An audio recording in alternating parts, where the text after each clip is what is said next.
How long does it take you on the train? Just over 3 hours. That's not bad, better than driving. Well, I got a split ticket. I'm on the same train in the same seat, but I've got a free ticket. Here to Bristol, here to Derby, Derby to Leeds. How much does that cost? 23 quid.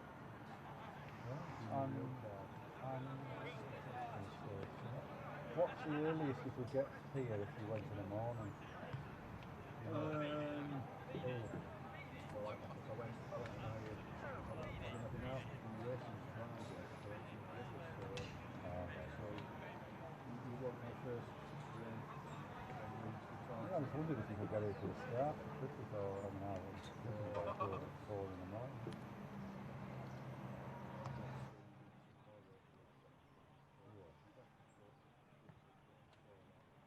Yeah.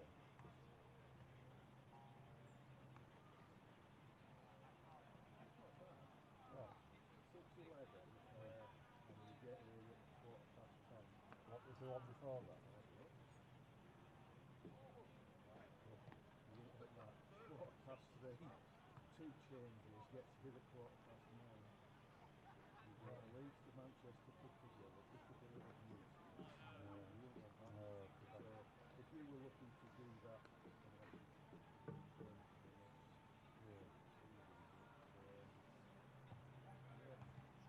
For 6:15. It's 6:11, getting at 10:15. Probably after when the buses start in Leeds. To get a taxi, wouldn't you? Yeah. Some might be at 5:30 because it's yeah, so you'd be looking at getting a taxi for 5:30. Yeah, so that would still be getting out of the house an hour and a half later. If you were coming from Leeds tomorrow, £6:15 Is that with a rail card? Yeah, Well, I normally have a rail card. Well, I did, mine's run out, but I haven't got a new one yet. But I will do if I start using it first.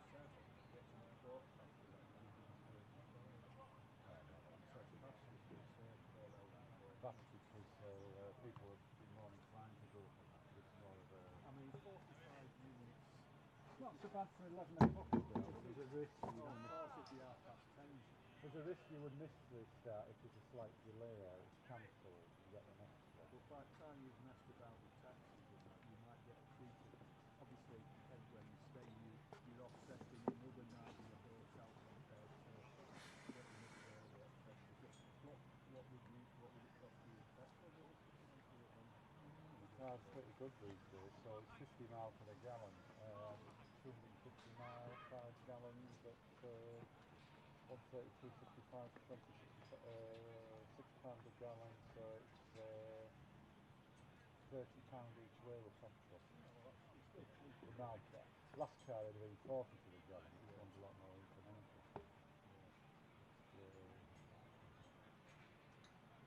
Obviously your convenience is you at the ticket, it's a big finish, you leave when it finishes, but you're in your car within 10 minutes. You're not waiting for an hour for a train or... I mean, that's the thing with both Paul is that main installed over there?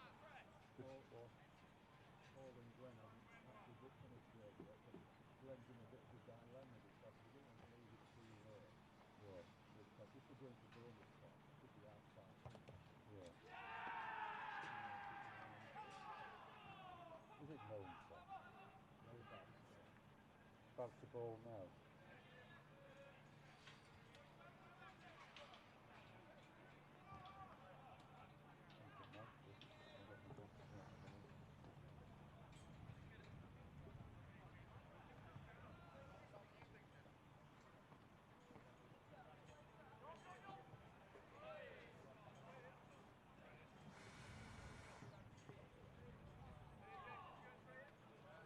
So it's called Milne.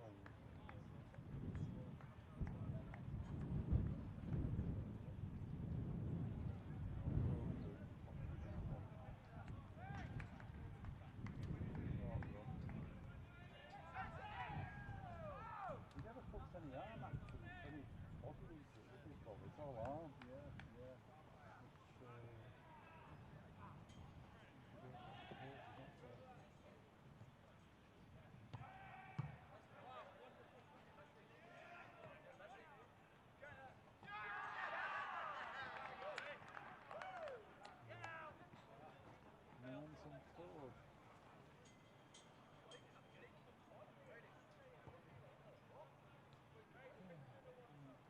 Susan. Yeah. So I'm looking after you. I was pleased this morning. I got my bill, well, I didn't get it, but I paid it. I asked them for a copy. And the parking's supposed to be £10.95 a day, charged me £10.95. Well, for £2.75 a day. And my meal, which was just under £9 for a starter, 28.50 main course, 9.50 about 14.76, plus the glass of wine at about 11, came to 46 quid. So if either it's some deal that they used to do, I didn't see it on menu, or again they forgot to charge me for something. It was. I'll have to look at This is for 80% main fee, 295 divided over the next service. Somerset, raining 22 minutes but not much. And then just about when we're about to start, some light rain, then maybe it's a potential, so it's on its way. I think it's more a case of will it be alright for 40 minutes? I suspect the rain will come just before we go to start. Typical.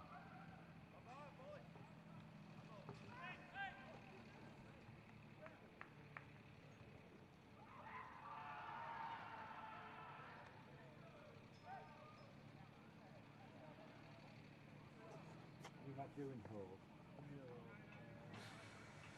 I might have a day, well, I haven't decided yet, I might go to Old Trafford on Monday, but I don't particularly like Old Trafford, but obviously the Yorkshire membership I've got to pay for, because it's Derbyshire's at home. Wing, I'll run if we're at Leicester and Durham are at home. I mean, usually you get in members are you, the Yorkshire membership. Oh yeah, yeah. I mean, not guaranteed. And it'd be reciprocal, won't it? Well,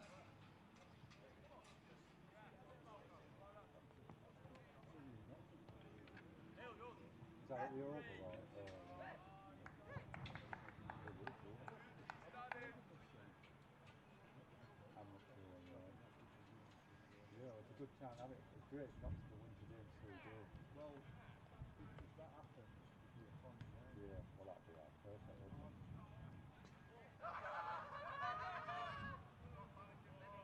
If Reading intervene next week and that be a draw, we'd be all on the last game. Well, it comes down to a bit of luck as well on the weather. Yeah, not too bad a 500 versus 500 is the last with the last game.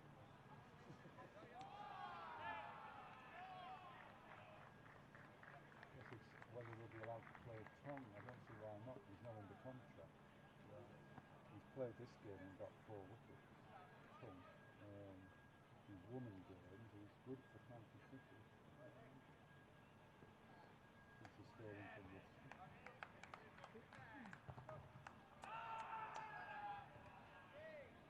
Well, 40 to 1 leaving nearly 96, so you think if you Surrey lead by 274. Yeah, well, Surrey would want to bat on and get a few more. Worcester, I would imagine, will, depending on the weather. If it looks alright, they'll just play it sensible. They could have a go and try and make them off now, couldn't they?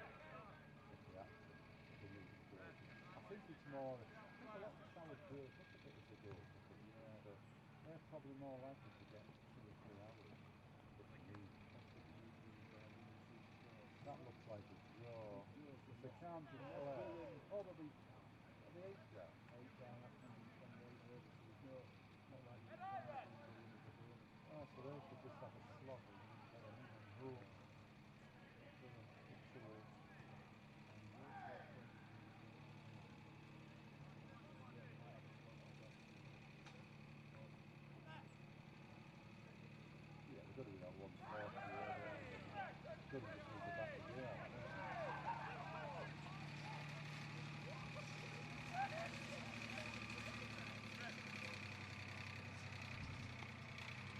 But they'll close the gap on us with a draw, won't they? Probably, depending on what we do today. Draw, I mean, they would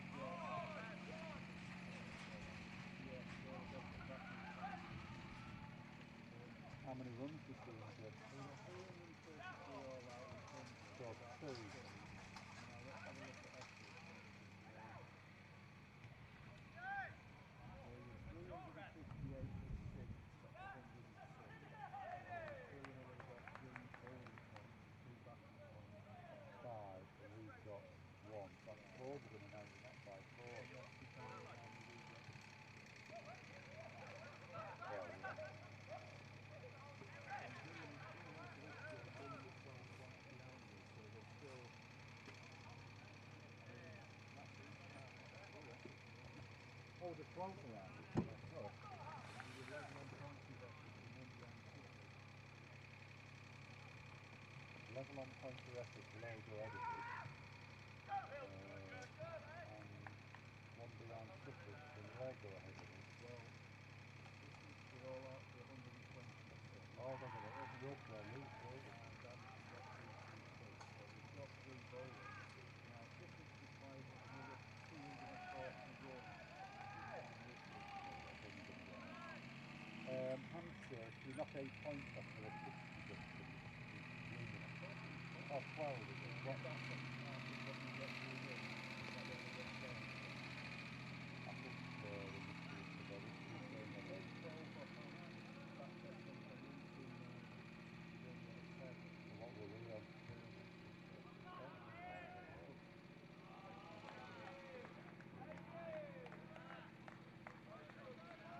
They're on 56. Well, if Hampshire win, then it's like getting a draw with Fairfax prediction. So we're still going to be behind it. Yeah, So, we've only won 2 games all season. yeah, we probably haven't lost as much as we. We've lost to about 7. Yeah, we've lost 3, 4, 4. I mean, we've won games. We've won 1 game less than Surrey, but Surrey haven't lost as well. So. I think we're a slightly better team this season. Better bowling this season.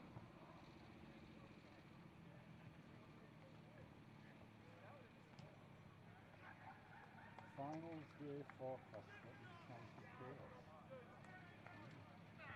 Finals day, that's the forecast, Scotland County Chaos, because we're all playing on Monday, aren't we? Oh, this is it because they said they're doing the reserve day on a Sunday. I mean, it wouldn't be so bad if we get both semi-finals out of the way, then that's at least only then 2 teams affected.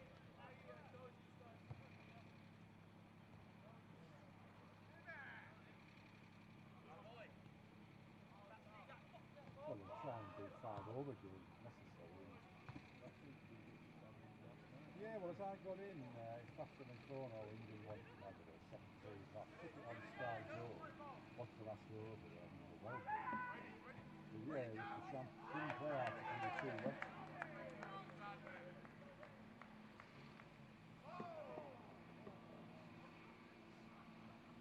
Oh yeah, they're Hampshire Brace, the county champions.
sorry, 2 days ago.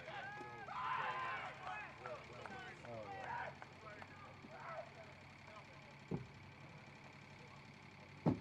He was very good by a road. Past the school, that was just ticking out Oh. for half an hour.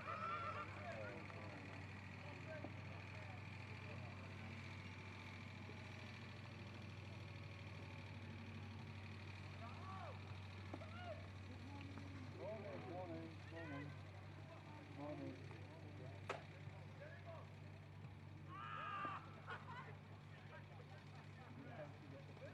Well, I got wet going back to the bus, so when I got past the kids, I needed a shower. And like, I got sorted out at 6:30.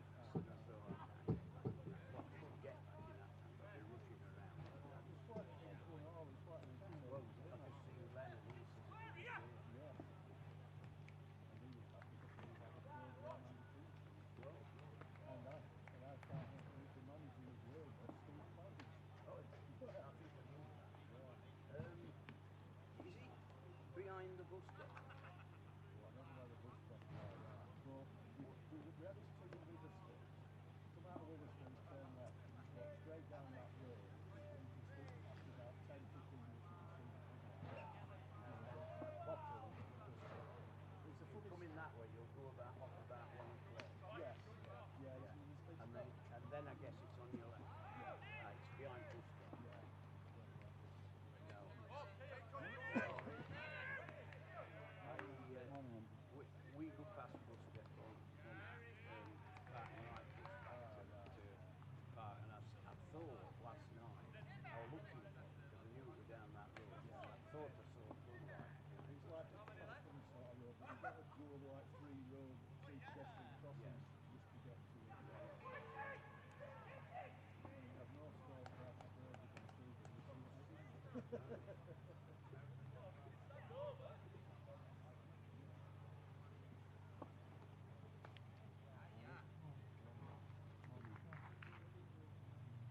Yeah. It rained by about 10:30. Forecast for all day, on and off. We started at 9:30, really. Yeah. Or showers. It's coming. Not so much rain as yesterday, but then we didn't get much. Not we got more than 39 over across the point. That was the best anybody had.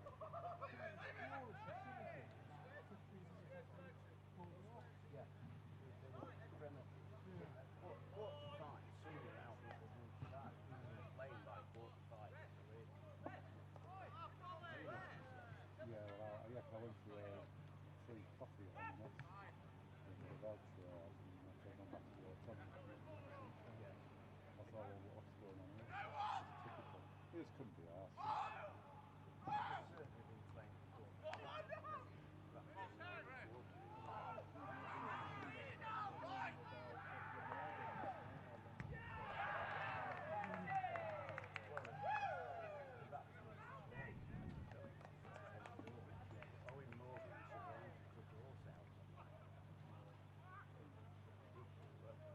No mention of that because they're obviously going to fringe before it even starts.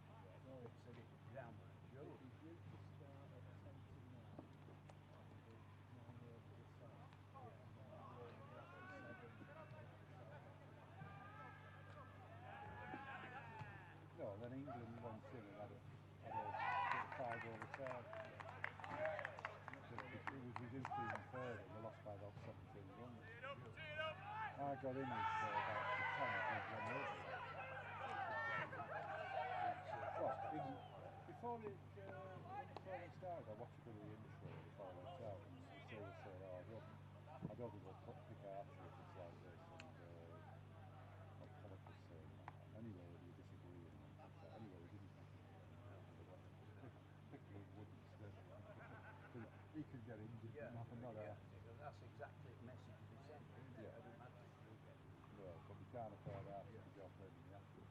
South Africa got 97 at the time, 7 over.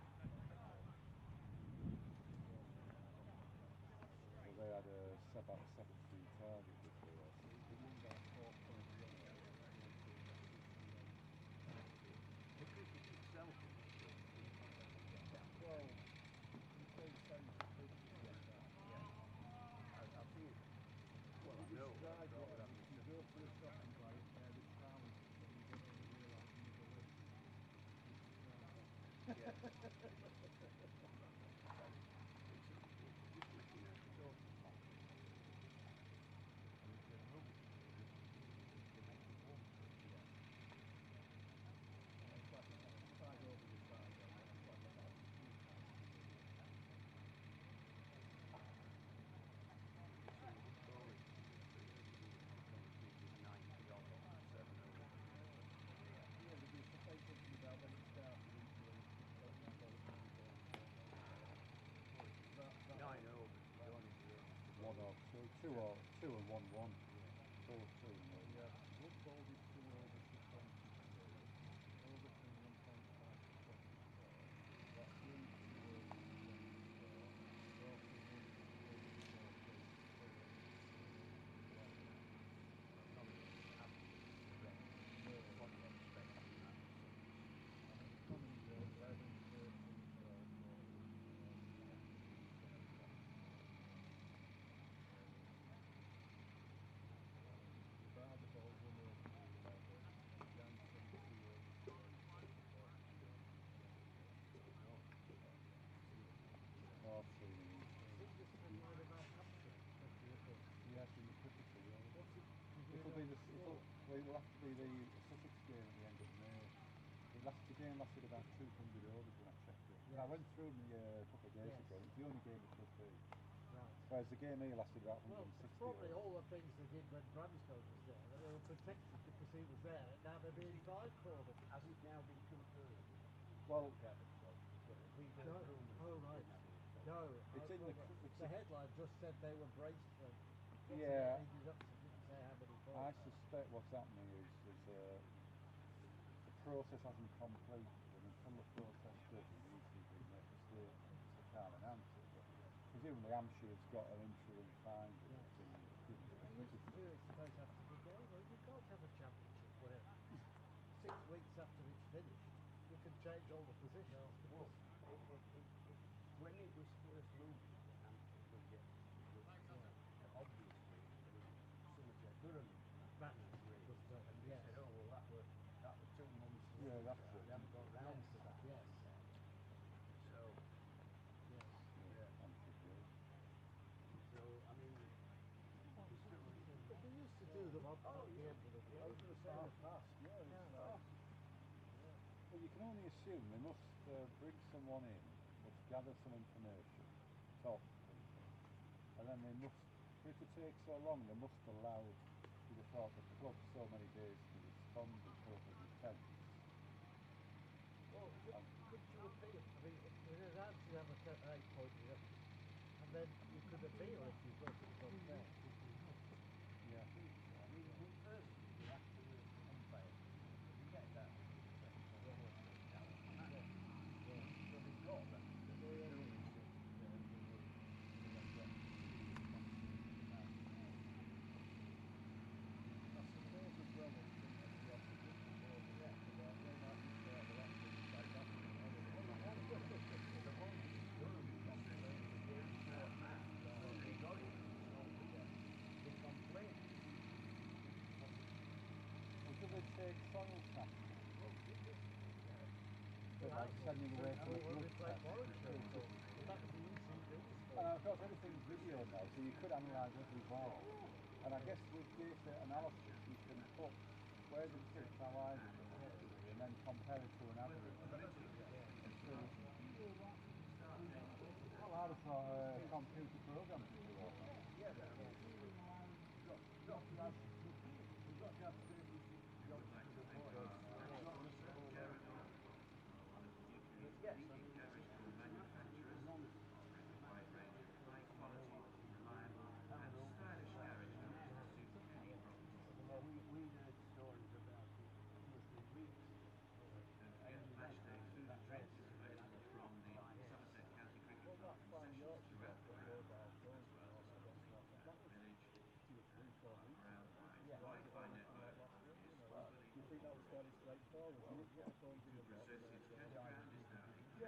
Well, well, it's not, yeah, but you'd have to ask them, rightly, why was it that you didn't do that, and see if you come up with some mitigation. Like if there wasn't a box.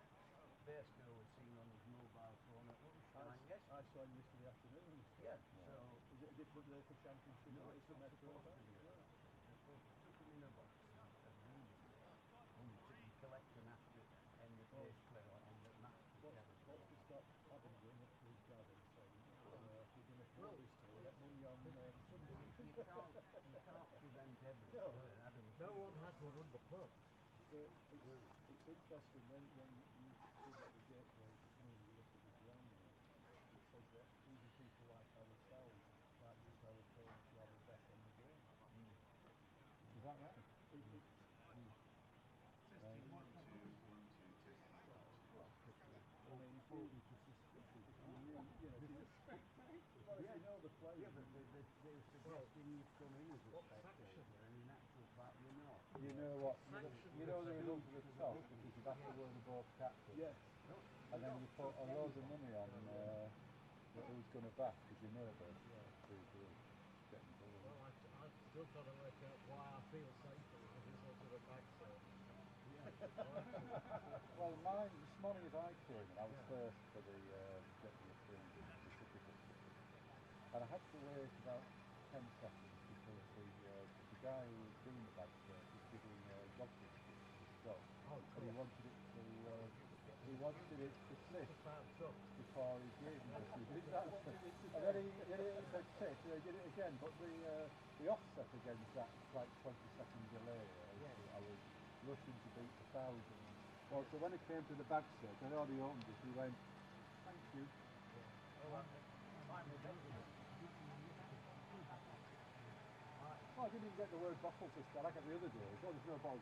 It wasn't that, oh, thank you. I opened mine, woman never looked at it. Is there any sharp? Oh, I got that yesterday. I said no. Sorry, are there any glass bottles? I said no. She said, is there anything sharp? I said only me. And she said thank you. And never looked at it like a dog. Because as I'm now also on that gate, being the gate man who's opened it up and then locked the gate, I think we've got used to the occasion. The club will be running official supporters coaches to finals day on Saturday. The cost of return travel will be £60 for members and The worry £65 now is for like non-members. finals days. Please do note that this is travel only. It does not include a match ticket for finals day. Tickets are available from Edgbaston. We suggest you try the edgbaston.com website. Len's just told me that both looks alright apart from the Wednesday, which looks a bit. Well, I think Well, I it's gone looked off. this morning and it Gone off. didn't look alright No, at all. it's gone off. Thursday's good. Yeah, Monday, Tuesday, not as good anymore. Showery. It's been alright. It's been alright. Canterbury's better, but because they're not playing Playing well, at obviously. No. It's the best one today. I'm afraid Lancashire could win that. It could be Oh, which one is delayed though already? Let's have a look. There's one already delayed. delayed. Yeah. Probably Worcester. I think it's Canterbury. Oh, It's it would be funny, wouldn't it? It's a Canterbury. oh right. Well, that's had the Match best start broadcast. delayed. Yes. Yes. It's the only one. I think Worcester should be alright today. I think whatever we get, they get a bit less. They're of. getting it later. They seem to be getting less of it. Yeah. And they only need an hour and a half, Yes. an hour and a quarter. 96 It's less than From the start.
If you have just come into the Cooper Associates County Ground here in Taunton, welcome for day 4 of the Rothesay County Championship match between Somerset and Yorkshire. As you can see, the ground staff have been very busy at work. They've been very busy at work all match, and we would like to thank them and pay tribute to their diligent work on our behalf throughout the 4 days of this fixture.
A very good morning to you. Welcome to the Cooper Associates County Ground.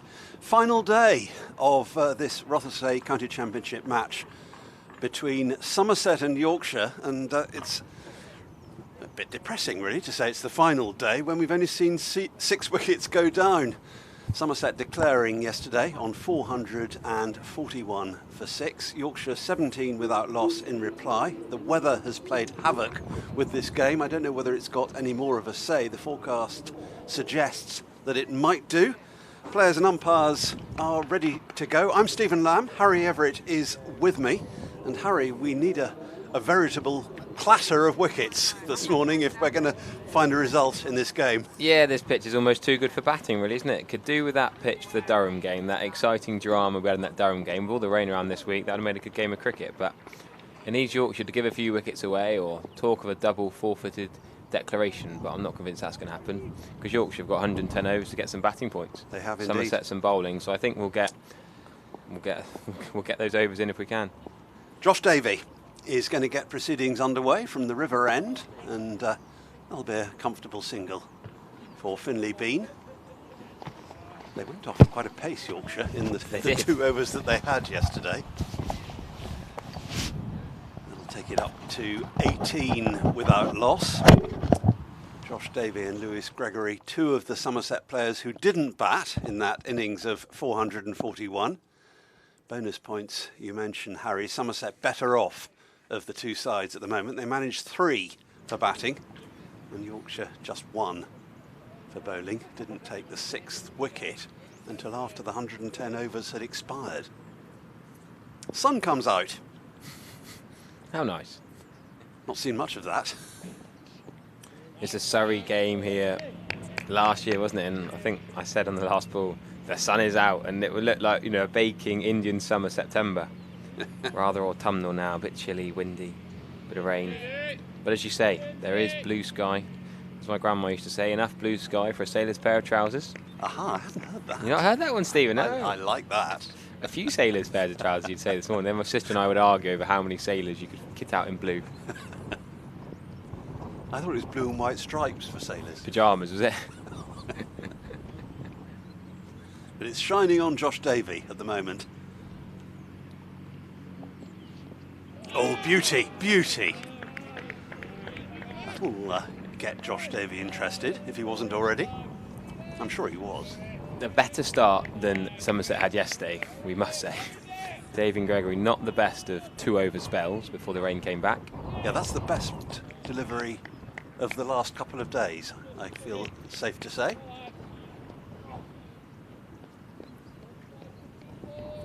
Just holding its own as it passed the bat.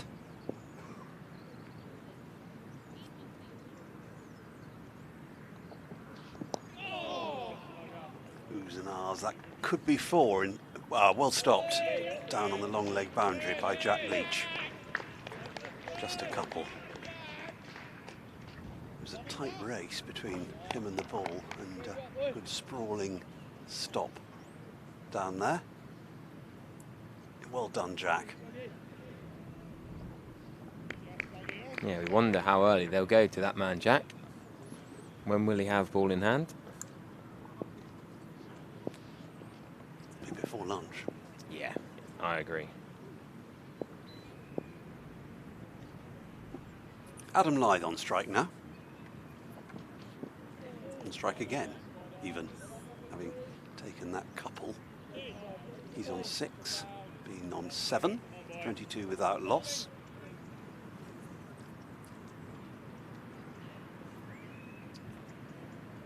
No overs added today because it's the final day. Just the 96, and we will lunch at 1 and tea at 3. Oh no, we won't. We'll lunch at 12:30. Come on, Get Stephen. confused because it's September. Indeed. Played that very late, Adam Lyth, but comfortably enough in the end. Lunch 12:30, tea 3:10. Gets darker earlier, gradually this time of year. Late in the day. Definitely an autumnal feel.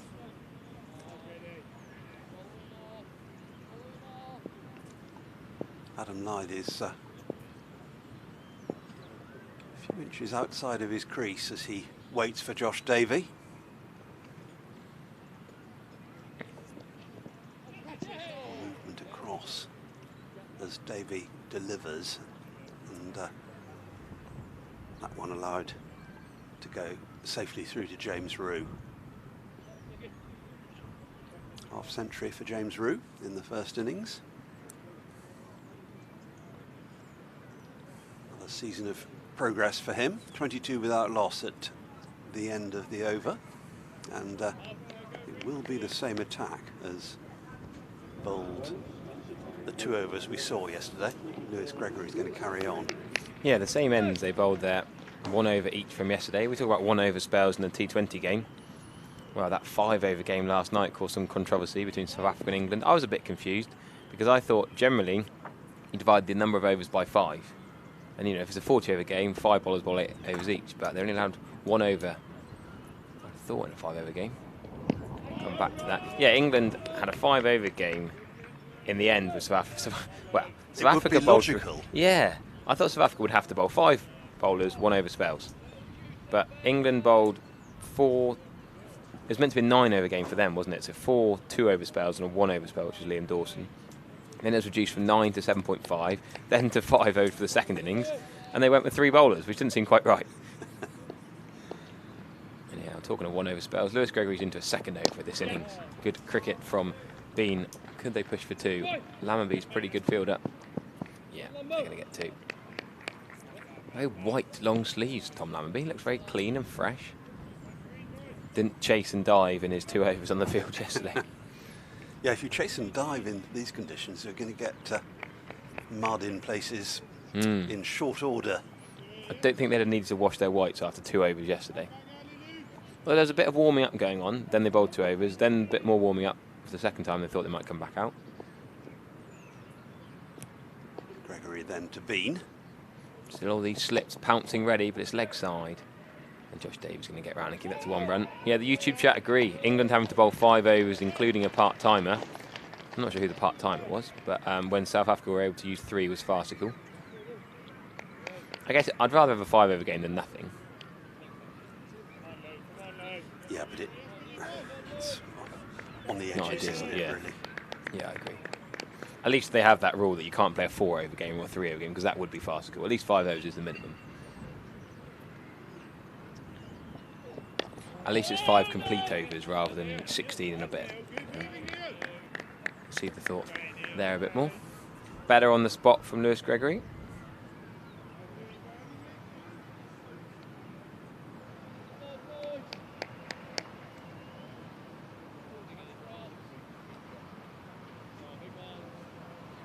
So I don't fancy this will be a lengthy spell. No, I'm be honest with you. I said on comms yesterday. I'm mentioning it again. I thought this might be one of those games where Lewis Gregory just manages things and wouldn't even bowl himself, or he might just bowl a couple with a new ball. I think Vaughan and Leach will bowl plenty this afternoon if we're dry, and Aldridge and Green will have a spell soon this morning. They'll both bowl before 11 o'clock, I reckon. Yeah, who's the part-timer out of Luke Wood, Jamie Overton, Adil Rashid, Liam Dawson and Sam Curran? I mean, maybe he's thinking Sam Curran is an all-rounder, but he's bowled quite well in short format cricket. He's an all-rounder, isn't he? Yeah. Will Jacks, they might have just got a part-timer, didn't bowl. Liam Dawson's in there to bowl his spin. Oh, another no ball, Lewis Gregory. He's got a problem for no balls. Bowled 1 yesterday.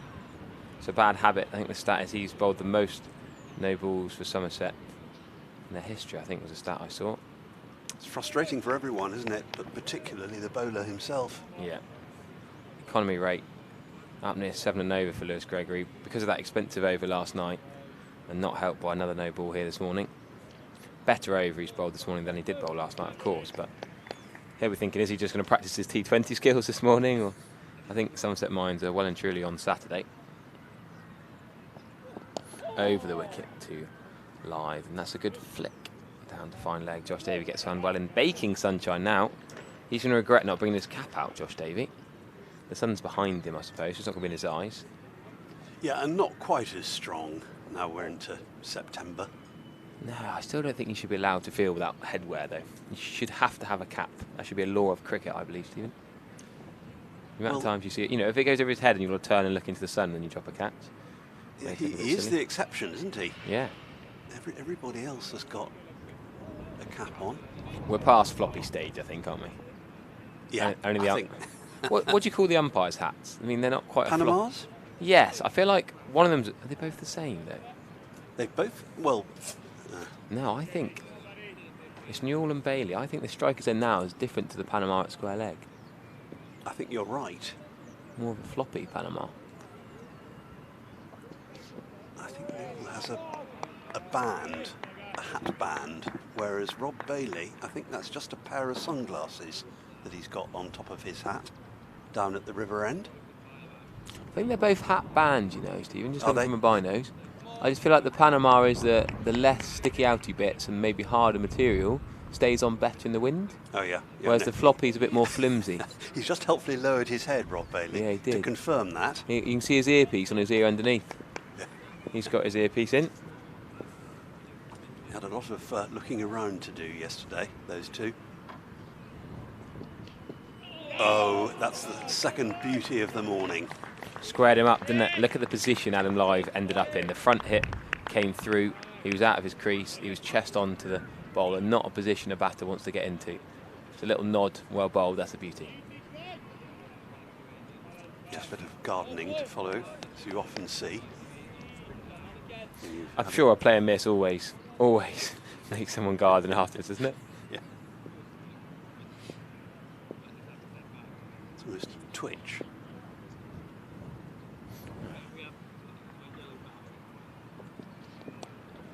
Off the outside edge, it's going to be 4. Down to Only just third man. caught. Slowed down, didn't it? You can tell it's rained a bit the last couple of days. Slow outfield. Oh, here's a couple of questions, Stephen. Good point back on finals day. Why does Somerset lose Riley for Saturday, but Hampshire don't lose Lynn or Cartwright? Well, Lynn, I would suggest, doesn't play much Sheffield Shield nowadays. Cartwright is a fair point, because he would play all 3 formats in Australia, so that is an interesting point. Yeah, Meredith, it is a case, isn't it, of being recalled. Yeah, but it's like pre-season. The Sheffield Shield hasn't started yet. It's not like they're suddenly playing a match in the Sheffield Shield on Saturday. Sort of the training camp, bit of rest for a fast bowler. Firm clip of his pads by Adam Lythe.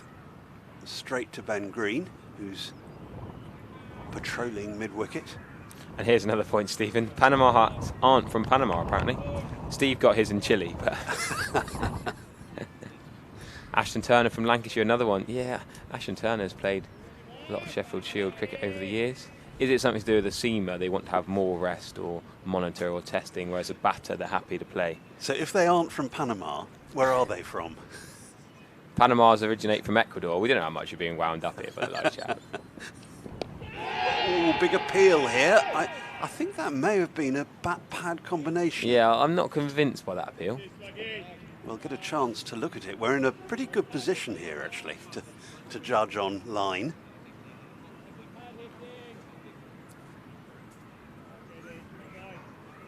Ooh, a bit high going down leg. Possibly. Is it just was above the close. knee roll, I'd say? Yeah, it's not bad. Yeah, not bad, I don't think.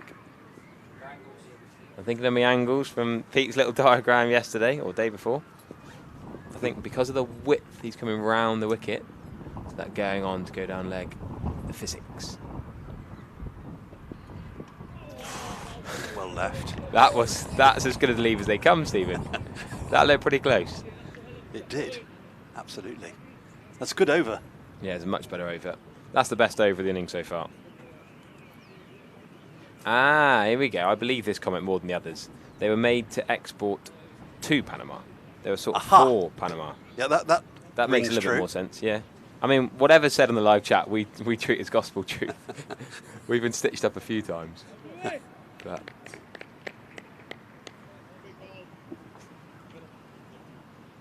oh, Will Martin, what a bloke. In the producer chair next door. Panama hats originate from Ecuador. Ecuadorian woven straw hats. As Gregory comes in with his full cordon. Again down the leg side though. There should be a run there. I think they could have run a leg by. No urgency from live. They don't need to take a risk. Dot ball. Yeah, Ecuadorian woven straw hats were shipped to Europe and the Americas via the Isthmus of Panama and eventually became known as Panama hats because of their point of international sale. There you go. Thank you very much. The Isthmus of Panama. Was Learned that before the something days of the Panama Canal?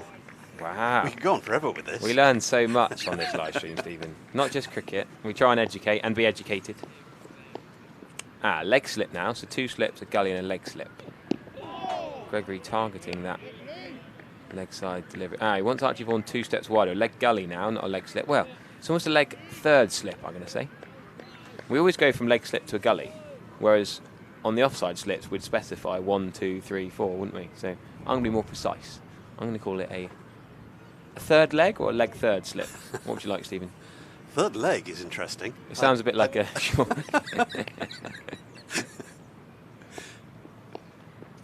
Well, let's go with it. Will Gregory keep targeting straight? That's a beauty. Bean is outside edge that. James Rue has caught that comfortably. Somerset have their first wicket in this entire match on day 4 morning. Rain has ravaged the first few days. Somerset eventually declared yesterday. Yorkshire now 32 for 1. Lythe and Bean looked pretty good in the 2 overs they managed to get in yesterday afternoon. But Finlay Bean has to go. Yeah, he's the unlucky one he will feel, because Lythe got 2 beauties at the other end, both from Josh Davey. Oh, yeah, that's perfect. He had to play it. That's about as good a ball as you're going to have to face, isn't it? Yeah. But Lythe got away with it. Played and missed at both of them from Davey. And Finlay, the first one that Gregory got to talk. It's been a good spell. Early stages still of the day, but a good spell from both of these Somerset bowlers. And that one brings just reward for Lewis Gregory. Well bowled. The only other Panama thing I can think of is a French expression, which is quel Panama, which means what a mess. Oh, very good. I've had a good tweet from Dan King. I was just about to get the Sheffield Shield fixtures up, but that wicket fell. Dan King was beating me to it. Yes, Tasmania play their first game of the season 3 days after finals day, whereas Cartwright and Turner's Western Australia don't play until 8 days after finals day. And I mentioned that Lynn's not really a red ball cricketer anymore, so it's not going to affect him. So that's, you know, a 5-day difference is a fair comment. With Tasmania's Riley Meredith compared to the Western Australian lads playing for Lancashire and Hampshire. So we've had Finlay Bean out. Joe Root is not in. We've not got Bean and Root. We've not got Bean replaced by Root. No Joe Root in this Yorkshire side. Not played much for Yorkshire red ball cricket, sadly, the last few years. But we have an IPL Indian international superstar, Mayank Agarwal, facing his first ball for Yorkshire in the County Championship. And he's out first ball. Tom Abel, that looks like to me at third slip. Mayank Agarwal, Indian Test cricketer, IPL superstar from the Punjab Kings with Johnny Bairstow, RCB more recently, has just poked at one. Could he have left it? Lewis Gregory is pretty good with a red ball on a September wicket, but Mayank Agarwal's fielded all week. He's got his chance to bat, and he's gone first ball. Wow. Isn't cricket extraordinary what it can do? I was quite looking forward to seeing him bat, Stephen. Lewis Gregory can get a hat-trick and a bonus point with the next delivery. I loved watching Mayank Agarwal. Do you remember he opened for India in Test cricket a few years ago? Didn't last particularly long. That, you know, they went through before Shubman Gill really made his mark. They had that young lad Prithvi Shaw open for a bit. They moved around so many different players. You know, look at now with Sai Siddharthan and Karan Nair. But Mayank Agarwal was a player I particularly enjoyed watching in international cricket, and we've only got to see him for one ball in this match. Unless they follow on, he might get another go. But the 34-year-old from Bangalore, he's had quite a few IPL teams, from Sunrisers Hyderabad to Delhi Daredevils, RCB, the Kings 11 Punjab, the Punjab Kings. And it's not a delivery he'll want to watch again, particularly. That was the first professional game of cricket he's played since the T20 IPL matches. You know, they were rearranged. You know, there's that slight delay, wasn't there? Now, come on, Skip. We need everyone round the bat. We're not going to get it, actually. No. We've still got the four slips.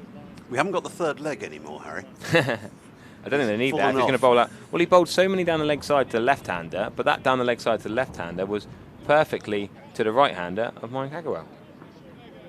There's a lot of consideration being put into this field for the new batsman, James Wharton.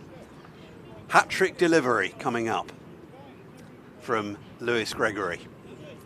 We're going to have 4 slips and a short leg. And where's there is another man. Lammonby's going to come in somewhere. Jack Leach is moving across to mid-on. They're going to leave extra cover open, I think. What a field this is. Going into the slip cordon is Tom Lammonby. 5th slip. So here he is, Lewis Gregory, into Wharton on a hat-trick ball. Can he pull it off? No, he can't. A solid defensive shot. That's going to squirt off for one. We saw, was it 2 hat-tricks we saw at Trent Bridge a couple of years ago? Craig Overton and Tom Abel. Tom Abel, who barely bowls these days. We've seen Alfonso Thomas here with 4 and 4. Lewis Gregory, 2 and 2 there. Prize scalp of Mayank Agarwal. Yeah, the forgotten wicket of that Alfonso Thomas, 4 in 4, is our colleague, Pete Trigo. He took a wicket in the over in between. Yeah, he always remembers that. I was just looking at Mayank Agarwal, last opened the batting for India in Test cricket with Rohit Sharma back in 2022 against Sri Lanka. 2 slips, a gully and a leg slip. Adam Lyth is well in behind that. What an over from Lewis Gregory. 2 wickets in the over. Beautiful sunshine here. The forecast was rain. A lot of people said, oh, I'm not going to come for day 4 after sitting in the rain in day 3. Well, sorry, but you might be missing out if you're watching from home, because we've had a decent bit of cricket, Stephen. 20 minutes uninterrupted. Absolutely. Lovely conditions. It's been tremendous. 2 in 2 for Lewis Gregory. And that first bowling point is looking a pretty rosy prospect now. Yorkshire pushing hard for a result here is the YouTube comments.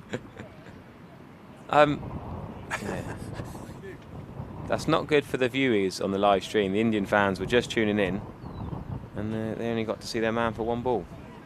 It's not a lot, is it? Might describe it as a bare minimum. Well, is he? I wonder if that's the only thing he's going to do in the entire match. Or can Somerset force to follow on and give him another chance to bat this afternoon? Well, Josh Davey has bowled beautifully this morning. This is going to be his 4th over in all, a 3rd of the day.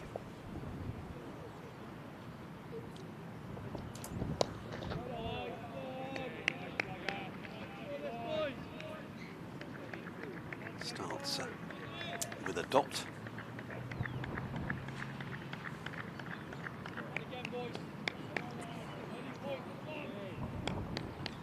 Davey, who's on the move at the end of the season. Up to Grace Road.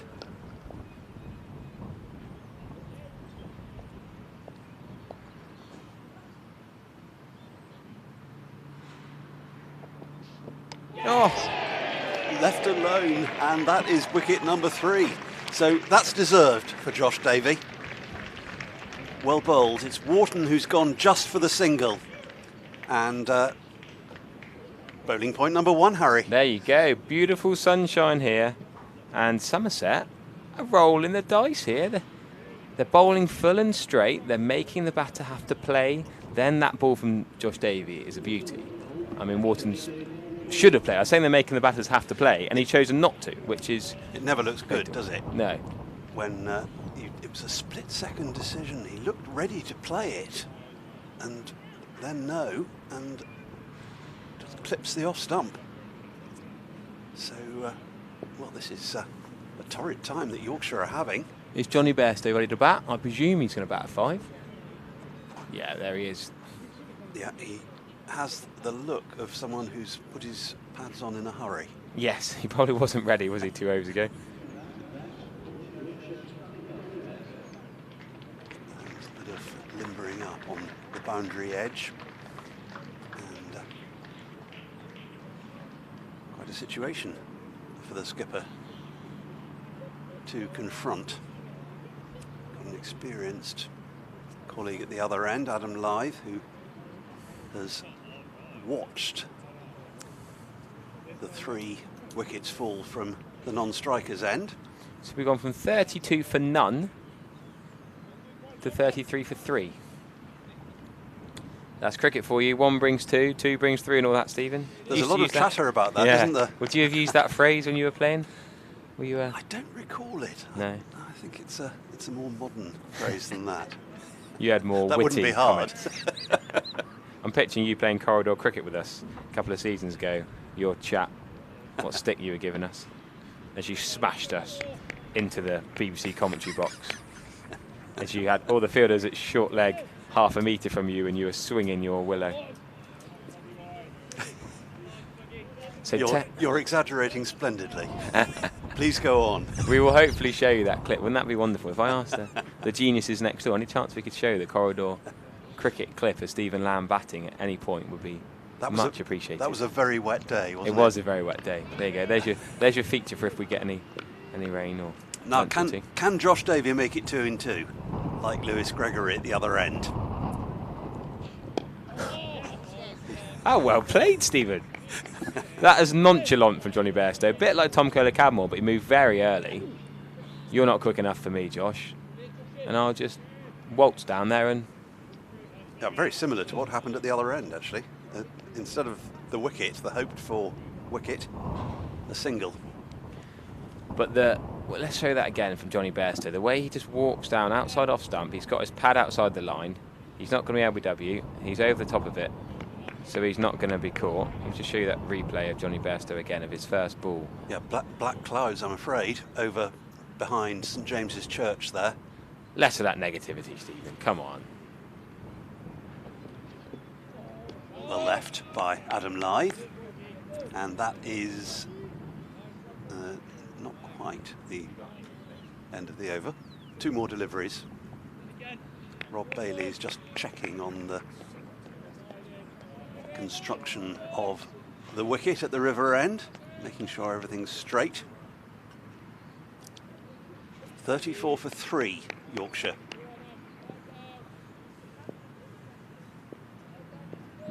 Left-handed Lythe on strike.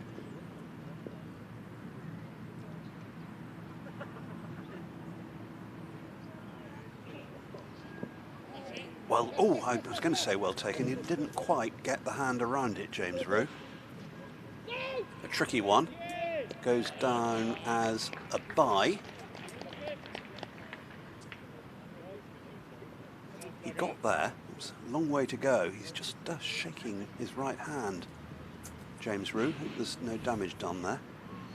It can be tricky if you get a finger or two to a ball like that. It can cause some damage. We'll show you Johnny Bairstow's second ball, then we'll replay you his first ball. See what his approach is for his second ball to Josh Davey. Here's the last of the over. And comfortably played by Bairstow. We compare the techniques and the way, so Johnny Bairstow stayed in his crease that second ball, played it comfortably. This is his first ball, the positive intent from Johnny Bairstow. Look how far he's come down there. On the walk. Yeah, but played it really well actually. There's no panic, there's no Brendan McCallum run down and trying to slash it. It's just a walk down, nullify but a seam or swing, and just defend that behind point really, open the face for one. Very good cricket shot, you've got to credit Johnny Bairstow there. So 2 England internationals, former Test cricketers at the wicket for Yorkshire. Even without Root and Brooke, they've still got such a star-studded lineup. They've always got internationals in and around their squad. No David Milan for this one, no Root, no Brooke, but they've still got Agarwal, Lythe and Bairstow. 3 internationals out, yeah, 3 internationals in. Here's Gregory. Short this time. Punch from Lythe, yeah, should have been easy too. He called it straight away. They might even push for 3, you know. Tom Lambie's quick. I reckon they should push for 3. He's sliding. Yeah, it's got to be 3. Got to be 3. Really good shot that from Adam Lythe. Didn't really punch it. Didn't really hit the cut hard. Just held the bat there and let the ball hit the middle. And Tom Lambie's nearly taken this ball with him. Look how far he slid here. Using the wet outfield. He's almost slid past it. Nearly taking it with him. He must have slid 6 metres there. Yeah, there's been a lot of rain on that outfield in the past couple of days. So Gregory into his 4th, 2 for 18 at the moment. 2 in 2. He had, remember he had a stretch on his hamstring when he was keeping yesterday and the day before. He had a bit of an issue with, so he's run a quick 3 there. Whether it was cramp or his hamstring, he's now got something problem with his arm. Yeah, he did some fairly careful loosening exercises as he came in, Johnny Bairstow. And looks like he could be in a bit of trouble here. You think he's a pretty tough cookie, former rugby player? Absolutely. I can read that lip language. Yeah, he's not happy. Yeah, left arm rather than the hamstring this time. The 2 different injuries he's been struggling with this match. He's walking away from the physio, interestingly.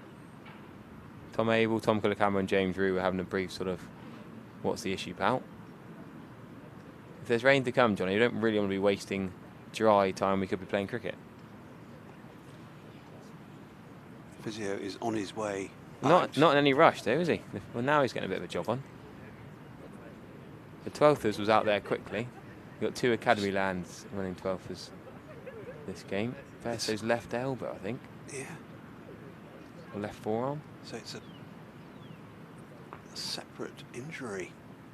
Now how he did that? Yeah, it's tricky because you don't want to be boy who cried wolf, but he was wasting a lot of time yesterday.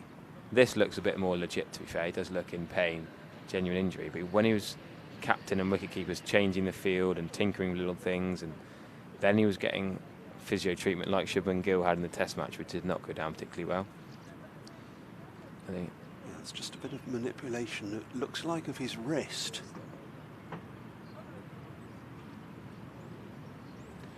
Well, shall I use this interval to make way for Charlie Taylor? Poor old Charlie. We felt sorry for him, legging it from the breakfast show for 2 overs or 1 over of commentary, he'll say yesterday. He's made it down again today, and we currently have some form of play. Well, Johnny Bairstow's trying to stop that. So it could be that it rains while Johnny Bairstow does a full-blown massage on the field, but I'll let Charlie Taylor come on and talk to you for a bit. Yeah, it's quite a lengthy process going on out there with Johnny Bairstow. Thanks to WPA, who make this live stream possible, have been since its inception loyal sponsors. There's the cloud over the Quantox, which we've been seeing for most of this match. No rain as yet, although there is the threat of it, according to the weather forecast. And Charlie Taylor has moved in beside me already to commentate on ball number 13 of this particular match for him. Well, I was here on Tuesday as well, so I did get some good cricket in there. But certainly the last 2 days, managed 2 overs yesterday because the rain came in just as my first stint was going to begin. And then they only managed 2 overs after that. It was all a bit of a damp squib yesterday, a lot waiting around. I went out yesterday during the rain break, which then eventually got called off, and I was out in Taunton. And then I wandered back to the ground to pick up my bike, and the ground had been locked up. So my bike spent the night here. I had to walk back 2 miles, which isn't that far. It wasn't too bad. It was 2 extra miles I wasn't expecting. But in the rain? No, I managed to avoid the rain, luckily, by that point. That's something. Yeah. So I've checked my bike safely here, which is good. But yeah, it wasn't the plan. So all a bit of a weird day yesterday, but here we are this morning watching some cricket. And for Somerset, probably it's the bonus points they'll be looking at. I mean, Yorkshire potentially as well, but they've got another 212 runs before they start picking up bonus points. With 3 wickets down, they've got a long way to go. Exactly. Whereas Somerset here, if they can pick up another burst of 3 like that, well, 1 more point, you never know what difference that might make to their standings in the final table, which we'll obviously know in a few weeks' time. So it's worth playing for. It's very unlikely to pick up another 17, especially with all the rain that's forecast, but we'll keep our fingers crossed that none of that materialises and we see a full day's play. It's Bairstow on strike to Lewis Gregory. And he comes down the pitch again and defends this one. That looks like the right tactic to me. Kohler Cadmore did something similar. Somerset want to pitch it up. They're trying to get the ball to swing. We saw Davey and Gregory mostly pitching it up, so he's trying to just negate that swing by taking a few steps down the ground. Yeah, he's been doing that from the word go, Johnny Bairstow. And it looks like he's okay after that rather lengthy pause for treatment to his wrist. It's a very important lever when batting.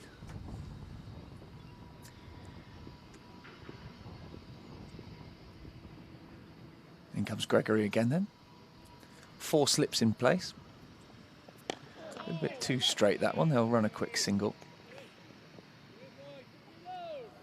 Yeah, it just wasn't possible, was it, play? It was tantalising, the rain yesterday, just when we thought we might get on and the clear-up job had happened.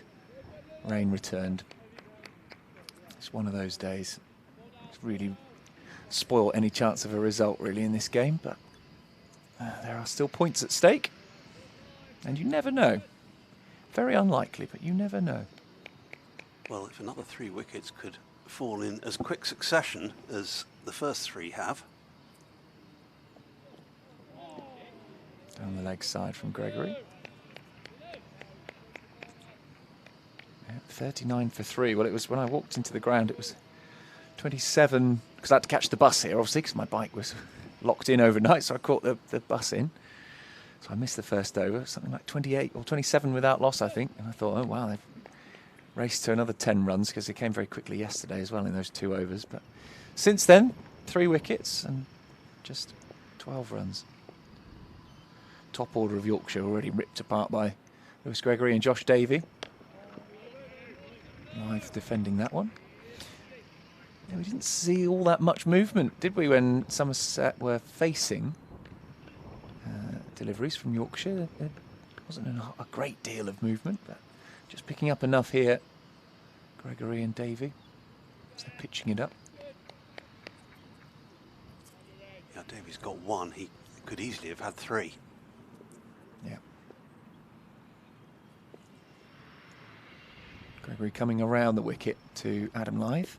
Oh, cuts him right up. In fact, he's hit him on the upper leg, somewhere quite painful, judging by his response, but he's okay, and the score remains 39 for 3 after 8 overs. They're in the wars, these two. Let's have another look. Oh, that's the previous shot. Yeah, we probably will be able to see the blow on the upper leg again, but he's fine. Here we go. Oh, no. Mid-pitch chat between the two. Just been told the technical term for what's going on with the replays, and sadly that's not broadcastable. So we might have to wait a moment for the replays to return. Apologies for that. It's 39 for 3, and there is a little bit of rain in the air, I'm afraid. There's lots of blue skies over to our left, which is often where the weather's been coming from and where it usually comes from. And umpire, I thought he was... He's not. He looked like he was going to take the bails off. The bails off, but no. You can see the rain on our camera there now. It's coming down a bit heavier. Could just be a shower. I think they'll try and play through it because there's a lot of blue sky, but you've got to be fair to the players. They can't play through really heavy stuff. Down the leg side. It's wet. It is wet. What a shame. We just can't get a dry spell in this last few days. Ground staff are hovering, I'm afraid. We've got always a bad sign, isn't it? They've got the mat ready to roll on as soon as the umpire's given the nod. I wonder. I haven't looked at the radar today. I wonder how much longer this could last for. As I say, there's a lot of blue sky around, much more than we had at any point yesterday.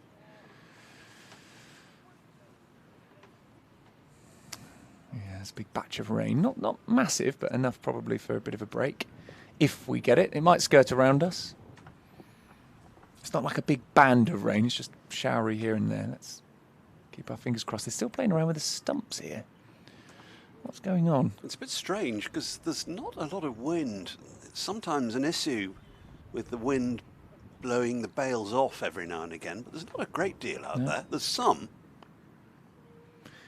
If anything, the rain's just easing off a little, but it is still raining as Davey comes in. Driven, but not really timed by Johnny Bairstow. Not by his standards, anyway. It's a no ball. And it's a no ball. Seen one from Lewis Gregory already at the other end. It's more of a rarity with Josh Davey. Yeah. Yeah, Gregory does regularly bowl them because he pushes the line quite hard, but Davey a bit more of a metronomic sort of bowler who bowls pretty much a stock delivery. Whereas Gregory varies it a bit more.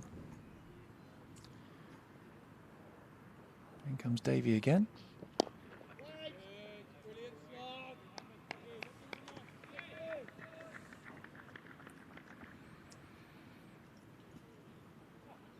Yeah, he seems, whatever treatment he had for that wrist, he seems to be okay now. Not rubbing it at all. Johnny Bairstow. Plenty to do for Yorkshire, captain and keeper. And now with bat in hand.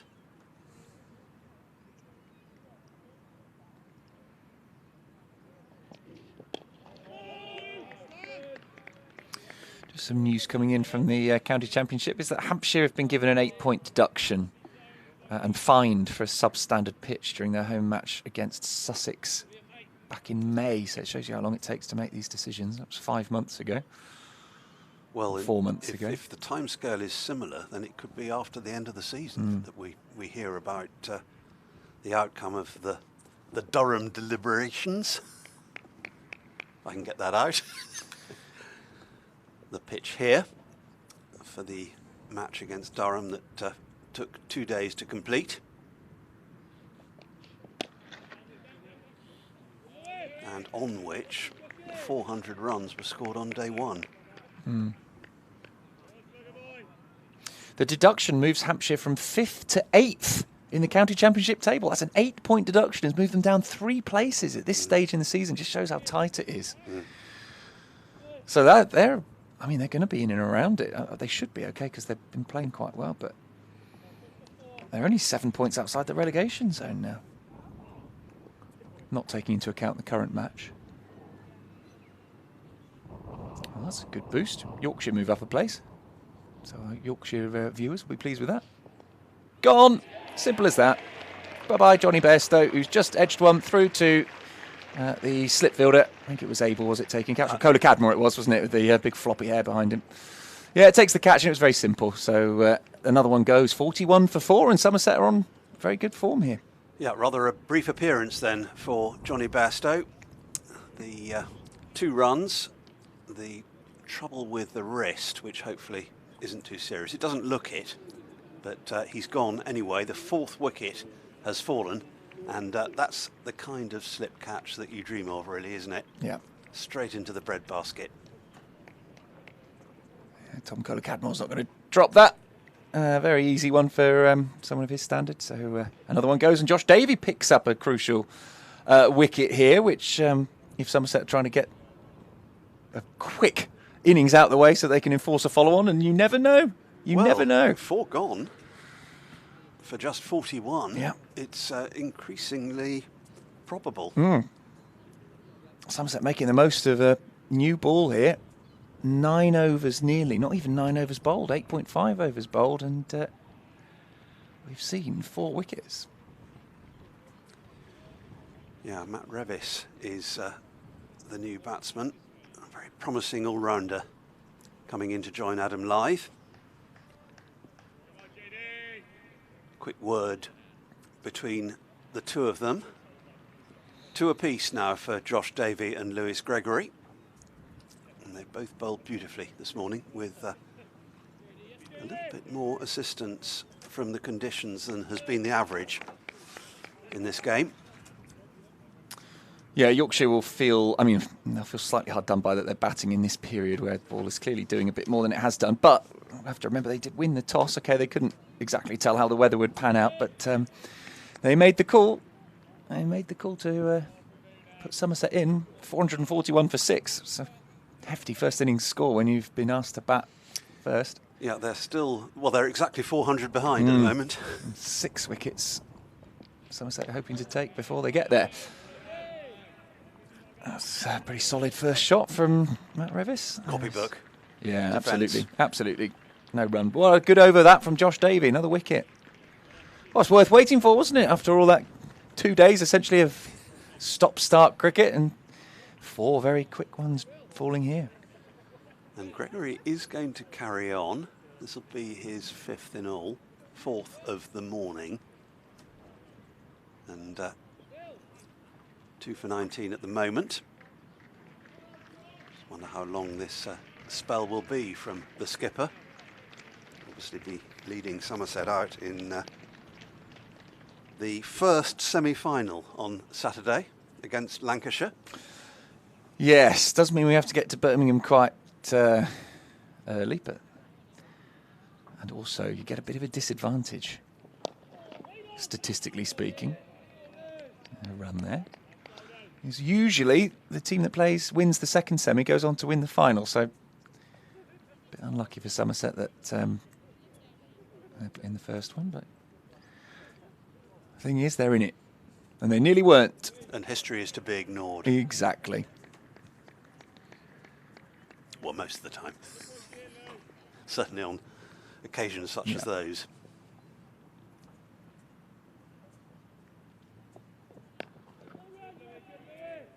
comfortably played by Adam Lythe. They'd have missed a couple of times at Josh Davey at the other end, Lythe. But still there.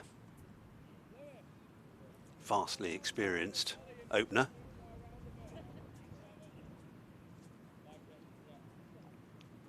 We may have missed. Yeah, shower's gone now, isn't it? Hopeful, yeah. Charlie, that that band of rain might go past it might be over there. It is going over part of the Quantocks, in fact. But, fingers crossed we miss it completely. Sunny here at the moment in Taunton. Oh, beauty. Oh. Lovely delivery from Gregory, saying about Adam Lythe being beaten by Josh Davey. Well, Lythe's done quite well not to hit that, to be honest. It's a very good ball. It's a very good ball coming across the left-hander. Let's have another look. Oh, beauty. Beauty. He's got himself a bit. It's a horrible length, that, from Gregory, because you don't want to push forwards at one in case it just nibbles a little bit and you get a thick edge, but obviously you can't really go back too much through it. It will swing, so horrible. You won't be thinking about Saturday too much in these conditions. No. You'll just be enjoying the moment. I don't think Lewis Gregory... He doesn't give the impression of someone who thinks ahead or plans ahead that much. I'm sure he does, but he always looks very laid back, doesn't he? It's a reassuring thing in a captain for the rest of the team. I think he's been fantastic captain. I think he's... he had pretty big shoes to fill. Tom Abel did a fantastic job, but I think he's excelled. Lewis Gregory, just sort of laid back, reactive captaincy, if you know what I mean, in that he will react to what he's seeing and he'll make good choices over who to bowl and when. He doesn't come in with a set plan. I don't think he thinks, right, we'll have 8 overs of this and then 8 overs of that. No, I think he's very good at dealing with a moment and seeing the right choice at the right time to make. It's such an asset, isn't it, to have as a leader? Yeah, there's an element of Stokes in there, in a way, I think. I think Stokes is very much a sort of based on vibe as well, isn't he? The whole England team seems to be sort of vibe-based at the moment. I'm sure it's more complicated than that, but yeah, that sort of carefree attitude on the field where you go hard, you give everything, but actually as a captain, you give off that laid-back approach. Here he comes again. It's a back of a length ball. Yeah, they both inherited the captaincy at quite a good point in their careers as well, when they had a fair bit of cricket under their belts. Early, 30-ish, they both were. And,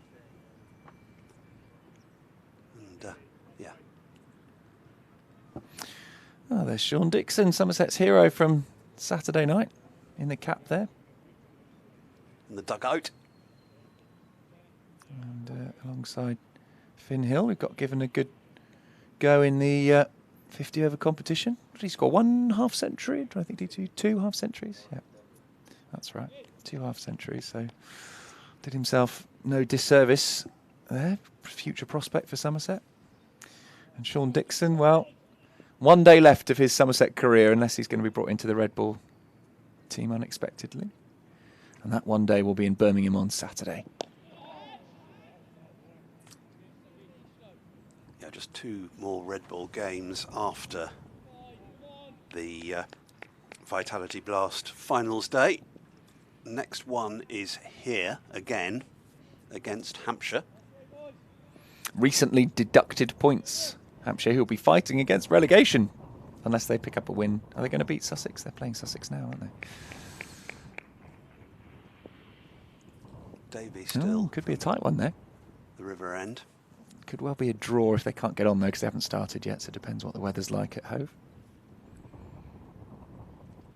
It does show, as you were saying, how tight this division is in terms of points. I mean, just this is mere speculation, Charlie, hasten to say, but were Somerset to be deducted points for that pitch earlier in the season against Durham, 152 they are at the moment. If they lost 8, they wouldn't drop as far as Hampshire have done. Somerset had a bit of breathing room towards the top of the table, but they would, it would end there. They'd drop Any 1 sort of hope, yeah. as the table stands at the moment. Yes. But that'll change, of course, at the end of the day. Whole group of matches being played in both divisions. Oh, what a ball. What a ball that is. Just straightening up, taking a little bit of a nibble off the pitch, and fantastic. Are we going to say that Live just about got his bat inside the line there? I think if we're kind to him, let's have a look. Let's have another look. Oh, I think only after the ball's past the bat does he start to bring it in. I think that's a play and a miss. Yeah. He does try and get it, yeah. And then walked away to short leg in disgust. Yeah, oh, what a ball, though. Brilliant stuff from Josh Davey. If there are any Leicestershire fans watching, they'll be pretty excited by what they're seeing here, I think. One of Davies' final innings with Somerset. That's played with relative comfort by Adam Lyth. Still a 399-run deficit here, so Yorkshire, they've got a lot of runs to make up, but not all that much time. So I think for Yorkshire, it's just a case of making sure that they get away from here with a draw, not a clumsy defeat with wickets scattered everywhere. Such a contrast of weather we're looking out on. The right weather is over Taunton. It's bright sunshine.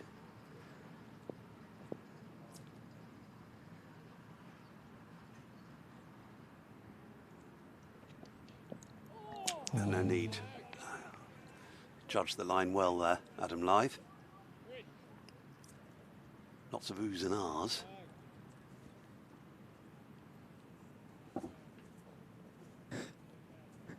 .42 for 4, Yorkshire. Somerset well on top. Into the 9th over of the morning. We had just the 2 overs yesterday before the rain intervened, and we all went home early, except for Yorkshire, of course. Yes, yeah, I think they're staying in the Castle, aren't they? The Castle Hotel in Taunton. I saw their bus parked outside there, which had come from Beverley, a company based in Beverley. I thought that must be Yorkshire's bus. Straight to backward point, so there won't be a run there. Beverley is on Humberside, has an impressive Minster. You know about Minsters, Charlie. Well, we've got one right here in Taunton now, haven't we? Taunton Minster, newly named. St Mary Magdalene it was. I think technically I think it still is, but yes, it's also Taunton Minster. Yeah, no, I've not been to. Let's have a look at Beverley's Minster Church. This is what, if you looked at my Google search history, it'd be sort of this kind of stuff. Beverley Minster Church. Let's have a look. I've been in there. It's magnificent. Oh yeah, wow. That's very impressive. Gregory to continue. Could have gone anywhere really off the outside edge. It's gone down to 3rd, and a boundary for Revis will get him off the mark, in fact. Wow. It is extremely impressive. One of the biggest parish churches in the country. Larger than 1/3 of all English cathedrals, and is regarded as a Gothic masterpiece, according to Wikipedia. You can take the next few overs, Stephen. Yes, an old friend of mine worked for Radio Humberside for a while, and that gave me the opportunity to visit up there to have a look around Beverley Minster. That's beautiful. It does look like a cathedral. Fantastic. It's actually just thinking of Taunton Minster, when you're looking from the Colin Atkinson Pavilion at the far end of the ground, the other end from where we're sat, in the Marcus Trescothick Pavilion, you can see the 3 church towers in a row. St James's obviously is the closest, right abutting the ground, then the Minster, and then St George's further in the distance. Yep, St George's is another good tower. That's a good ball as well from Lewis Gregory. Yep, there's also, I was sitting with friends on the Saturday night in the Trade Nation stand. You can also see the spire of St Thomas's, I think it is there. Okay. Double check that. So yeah, there's good church sort of outlook through Taunton. They are the tallest buildings, other than the sort of the floodlights. And there's one tallish tower block now. Always tended to be in the days of BBC coverage of cricket, which are a while ago now. St John's, I think it is. Actually, Well sorry, played. correction, St John's. Back to Lewis Gregory. When there was a one-day game at Taunton or Headingley or any kind of game, the first shot tended to be of the nearest church. As the famous music started, which is still introducing Test Match Special to this day. Originally it was the television theme. Short and comfortably taken in the end by Rue. A bit of a loose one, that one. So the spire of St John the Evangelist is also visible from the ground. And from our end, we see the spire of St Andrews as well. So you've got plenty of which is churches all around us. Directly ahead of us as we look out over the Cooper Associates County Ground. Always looks its best in the sunshine, which we've got just at the moment, as you can see, shadow cast by the Colin Atkinson Pavilion. Still 4 slips in for Revis. Just the one scoring stroke from him so far. And won't be one there as the last ball of the over goes safely through to James Rue. So Yorkshire still a long, long way behind. 46 for 4. Lythe is 15. Revis is 4.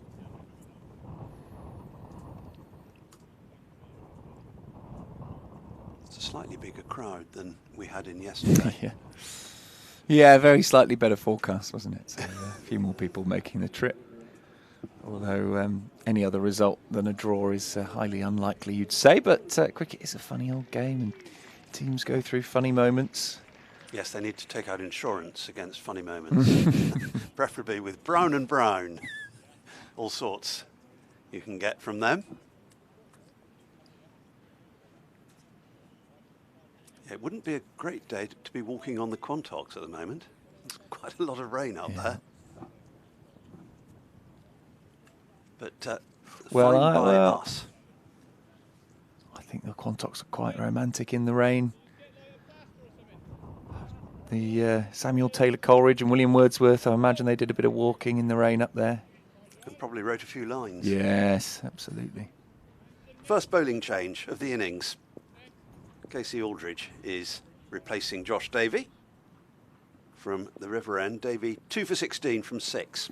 I think Lythe will be quite pleased to see the back of Davey. Slightly tentative defensive push to start. He's really squared him up in the previous over.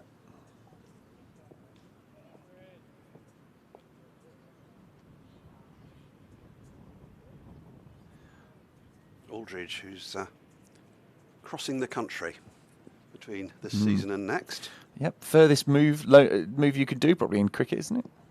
Yep, absolutely. That's nicely played and beautifully stopped. Yep. Backward point. Yep. Nicely done by both batter and fielder. A few high or low fives from his teammates. Yeah, because that was anywhere else, that was 4 runs. The rest of that side of the ground are completely unguarded by fielders, so Goldsworthy doing a great job there. How many did they run in the end? Just the 1, so yeah, 3 runs saved. Yeah, so it's the right-handed Revis on strike, 47 for 4.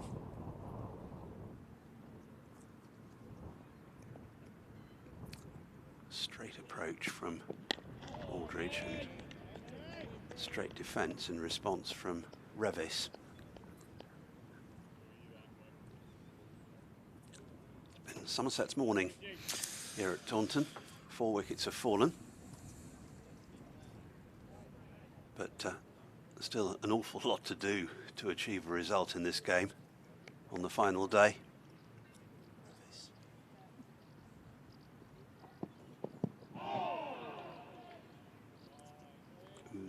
was from every fielder out there that that was going down the leg side. Aldridge knew it. No appeal from him.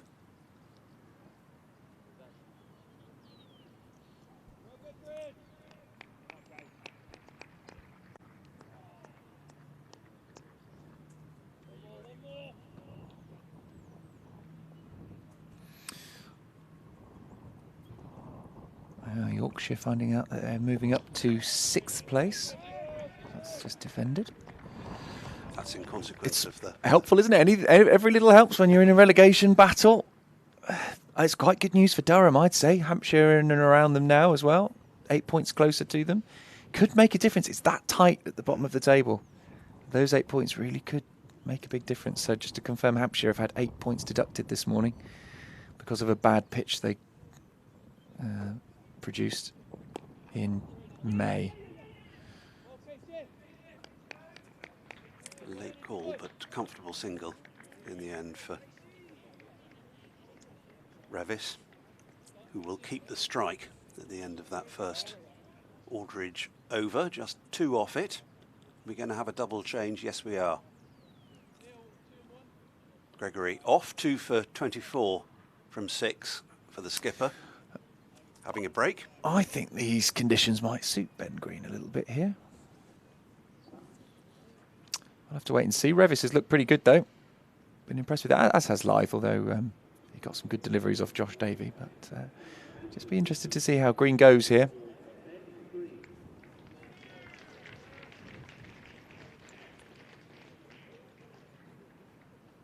Yes, one of 2 mulleted Somerset players. The lesser mullet. Yes, there's a lesser mullet on Green. Green, I think Green's is quite a trendy mullet. Mullets are quite fashionable, aren't they?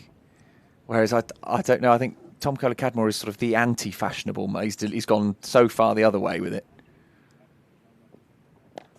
That's on leg stump and helped away for 4. Lovely shot. Lovely shot. Just leaned into it. Not quite the line that Ben Green would have had in mind, but first ball of the innings. That's a bit of a gimme, isn't it, that one? You ever had a mullet, Charlie? No, no. I'm sort of considering what to do with it, because Pete and I are having the no cut till Christmas bit of a challenge between us. Okay. But we've allowed the sides, so if we want to go mullet, we could do it. I look forward to seeing it. Not quite there yet, I don't think. I end up looking like Tom Kohler-Cadmore. It's another drive, but the fielder's there, Jack Leach. We had heard from Tom Kohler-Cadmore on my BBC Breakfast show this morning. We had him on talking with his wife about their son, Dougie, who was born with a cleft lip and palate, and some of the work that Tom's doing to raise awareness for the charity which helped them, called Clapper. That was lovely to hear from them.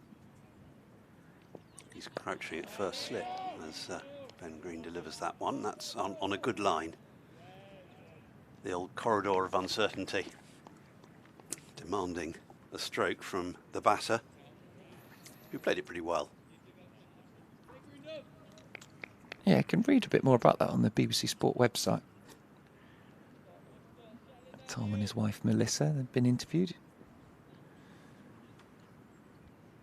I'd be interested to hear that. Find that later on today. Full, and again driven, but not timed. Yeah, it was interesting. So we spoke to the charity as well, and they were sort of explaining what a cleft lip is and palate and how that happens, and the impact that it has on the child and into adulthood as well. And it does have an impact. Although all of it is very sortable with surgery. It's not something that's going to be life-limiting, but something that will affect someone.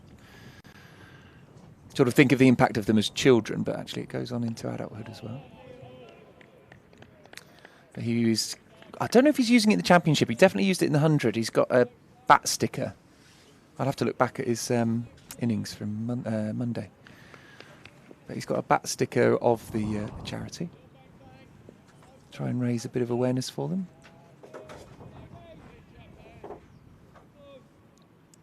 One in 700 babies. That's what I learnt this morning. Born with a cleft lip or a cleft lip and palate. It's a big swash. Yeah, got him. And the umpire lifts his finger and Revis has to go. So it was outside off. It didn't need playing, and that's what will frustrate Matt Revis, I think, who swiped at one and just got a fine tickle through to James Root. And it's another wicket down. And if I were a Yorkshire fan, I'd look at that and I'd say, why is he playing around with one so far outside off? Well, it's the first aggressive shot that he's played, really. And it was well outside the off stump. Comfortable catch for James Root. It's not the kind of stroke you want to look at again, I don't think. Oh dear, that's not a good shot. And he knew the moment it nicked the edge, he was going to be on his way, because keepers don't drop chances like that. End of Matt Revis. And the beginning for George Hill, who's going to replace him. 52 for 5. And that was the last ball of the over that took that wicket. So, having commentated every delivery of the last couple of days, it's high time. It's not that many. It's high time for me to make way for Harry Everett. It sounds a lot grander than it was actually there, doesn't it, Stephen? Having commentated on every single ball. Well, there wasn't that many. It's only about half an hour's of play yesterday. Well, thank you, Stephen, who picks up a wicket with his final delivery. I did say I'd like to see Ben Green have a go. The conditions might suit him. It wasn't really what I had in mind when I said it. The sort of ball that might get a wicket, but it doesn't matter for him. He's picked another one up. Well, he's picked up actually his first championship wicket for Somerset for, well, it's going to be a very long time, I should think. 2023 season, I reckon he last played I for reckon us, you're off the top probably of my right. head. I would say you're probably right. Obviously, he's been picking them up for Leicestershire, which is why they've been so keen to sign him and have him on loan. In fact, he's supposed to be on loan at Leicestershire, but he was recalled for this game. Go on, then. You can have this, Harry. I just did Greener. Or do you want me to carry on with all touches over as well? Case Shouldridge. Yeah, well, it's funny because I thought Case Shouldridge and Ben Green might actually open the bowling with Josh Davey and outside Sniff to play at finals day. I don't think he will. Lewis Gregory will definitely play at finals day, barring an injury or illness next couple of days. So Case Shouldridge and Ben Green, who are actually left not out with the rain and the declaration after the first couple of days of Somerset batting. Yeah, I think they will get a fair bowl today if the weather holds. 2 slips and a gully. That's a good corridor, good channel, good line of length. All of the above. That's where Case Shouldridge wants to be bowling. Good to see these guys at home in a Somerset shirt. It might be the last time. I hope not. In some ways, I hope they play against Hampshire next week. But then if it's a dead rubber and a middle table game with nothing on it, then I guess it would make a little bit more sense to give the likes. Well, I was going to say James Thieden and Thomas Rue, but James Thieden should be being educated, and Thomas Rue should be being educated, but as with the under-19s. Oh, it's a good ball. Maybe Finn Hill. I don't think he's a red ball player as such at the moment, more of a white ball player. I don't think you want to just pack it full of the very youngest inexperienced players. You need some experience there as well. I don't think pack it. No, I just mean 1 or 2. Yeah, I can see what you mean. If there's definitely nothing hanging on it, but Ogborne and Langridge have had injury concerns, so I think otherwise they would have been an almost shoe-in to give at least one of those 2 a game. Or you think about maybe giving Sean Dixon a game, final home game. Or does he want to go out on a high, as he's already... Well, it depends what happens on finals day, doesn't it? I guess you can't really top what he did last Saturday night. I feel like he actually said, he did say in one of the interviews that was his last game here, so I think that's already been decided. Yes, he did say that. And also Archie Vaughan and Kola Cabral, I feel like that's the partnership at the top of the order. Archie You don't Vaughan want to play around with it if you're just trying to settle into one, but I just... no, if it's a dead rubber and they're feeling kind, they might do it. As much as we love Sean Dixon, I can't see him playing any more red ball in September. Adam Live is on nearly a run and over so far, but he's doing a job for Yorkshire when everyone else has failed around him. No one's got in and looked good. No one's got a decent score. This is the same pitch where Somerset parred at 441. If you're just joining us, there's not been a change in pitch for any weird situation. Wickets tumbling elsewhere as well, Charlie. New Road. Well, Nottinghamshire require 63 runs, but they're 73 for 5 at the moment. Thriller on day 4 there. That's another decent delivery from Cater. Is it just short of Tom Abel, I think? Yeah, I think... Soft hands for Adam Live. It's very close to being short. It would have been a tough one. Let's have a look if we've got a... To dive forward at that pace is pretty difficult. Yeah. Because it's a little bit soft in September, you're not getting quite the carry. Oh, just lovely strong action there. That's the ball he wants to bowl. Well played, I'd say, from Adam Live. Just soften. Oh, I tell you what. Oh, that's carried. That's for Tom Abel. He should. That's carried. Yeah. That's why Kay Soldier's reaction was as it was. They high five the bowler and the dropper. Yeah, Tom Abel's head's in the sky. He knows he's dropped that. Yeah, that's a drop. So that's going in the book. That's going in the book. Lyth on 16, 52 for 5.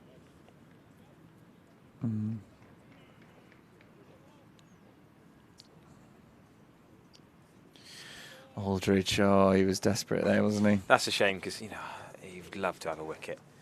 Love to have a wicket. I mean, they all do. That seems a daft thing to say, but if it is your final game and there's not going to be a second innings, potentially there might not be, there might be, but Kay Soldier would just love to end on a high in his Somerset career. Show Somerset fans what they'll miss next year.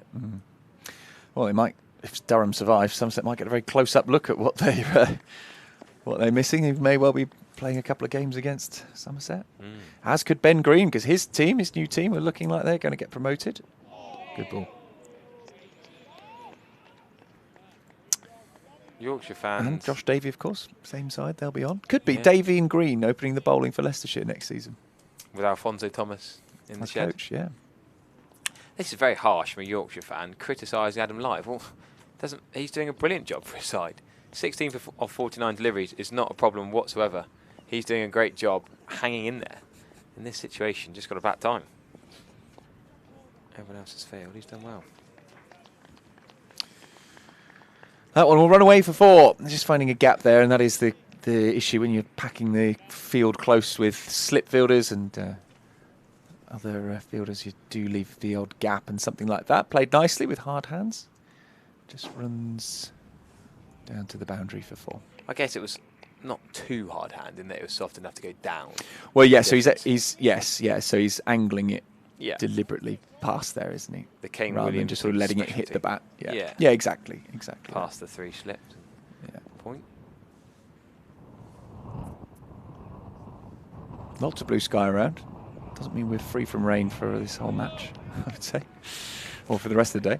That's defended. What I think is really sad is I know some people have committed the whole 4 days, great, and there's a decent crowd here, but some people have had 3 days of rain-affected cricket, and some of them just had enough and decided, look, I've done it now, I'm not going to bother with day 4. Whereas this is actually could be one of the best days of the lot. You can see actually there is a bit of misty rain coming in. Despite the fact there's blue sky all above us, so it's very frustrating, this weather. There's a couple of fans there, they know what they're doing with their hoods pulled up. Hopefully this is a sensible conversation from Newell and Bay saying, get on with it, we're fine. Good, thank you, good umpiring. Live tried to walk off, well done, Mark Newell and Bit of a round of applause there. Yeah, I'll give him a round of applause from here. It's a tiny bit of rain and there's blue sky all around. Get on with the game. Thank you.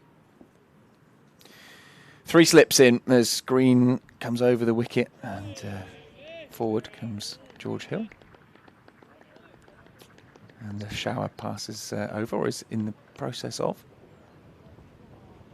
Oh, it's getting heavy now. No, that is getting very heavy. Rain, okay. Yeah, no, I thought it was easing up, but actually it's got quite heavy. Still with blue sky all above. Yeah, very strange. Very strange. That, you know what? Thick shadows. This is serious sunshine. There must be a good rainbow somewhere because this is heavy rain with good sunshine. Could they just wait in the dugout though? Because I wonder if the umpires might say give it 5 minutes. What's Johnny Bairstow doing now? Why has he come all the way out? Why has he come all the way out to sort of get his arms out? And I'm not quite sure what he's up to. Oh, we've got streaks of rain across the commentary box window here, so it's windy as well. We've got everything going on. It almost looks like it's stopping already. Yeah, I'd agree with that.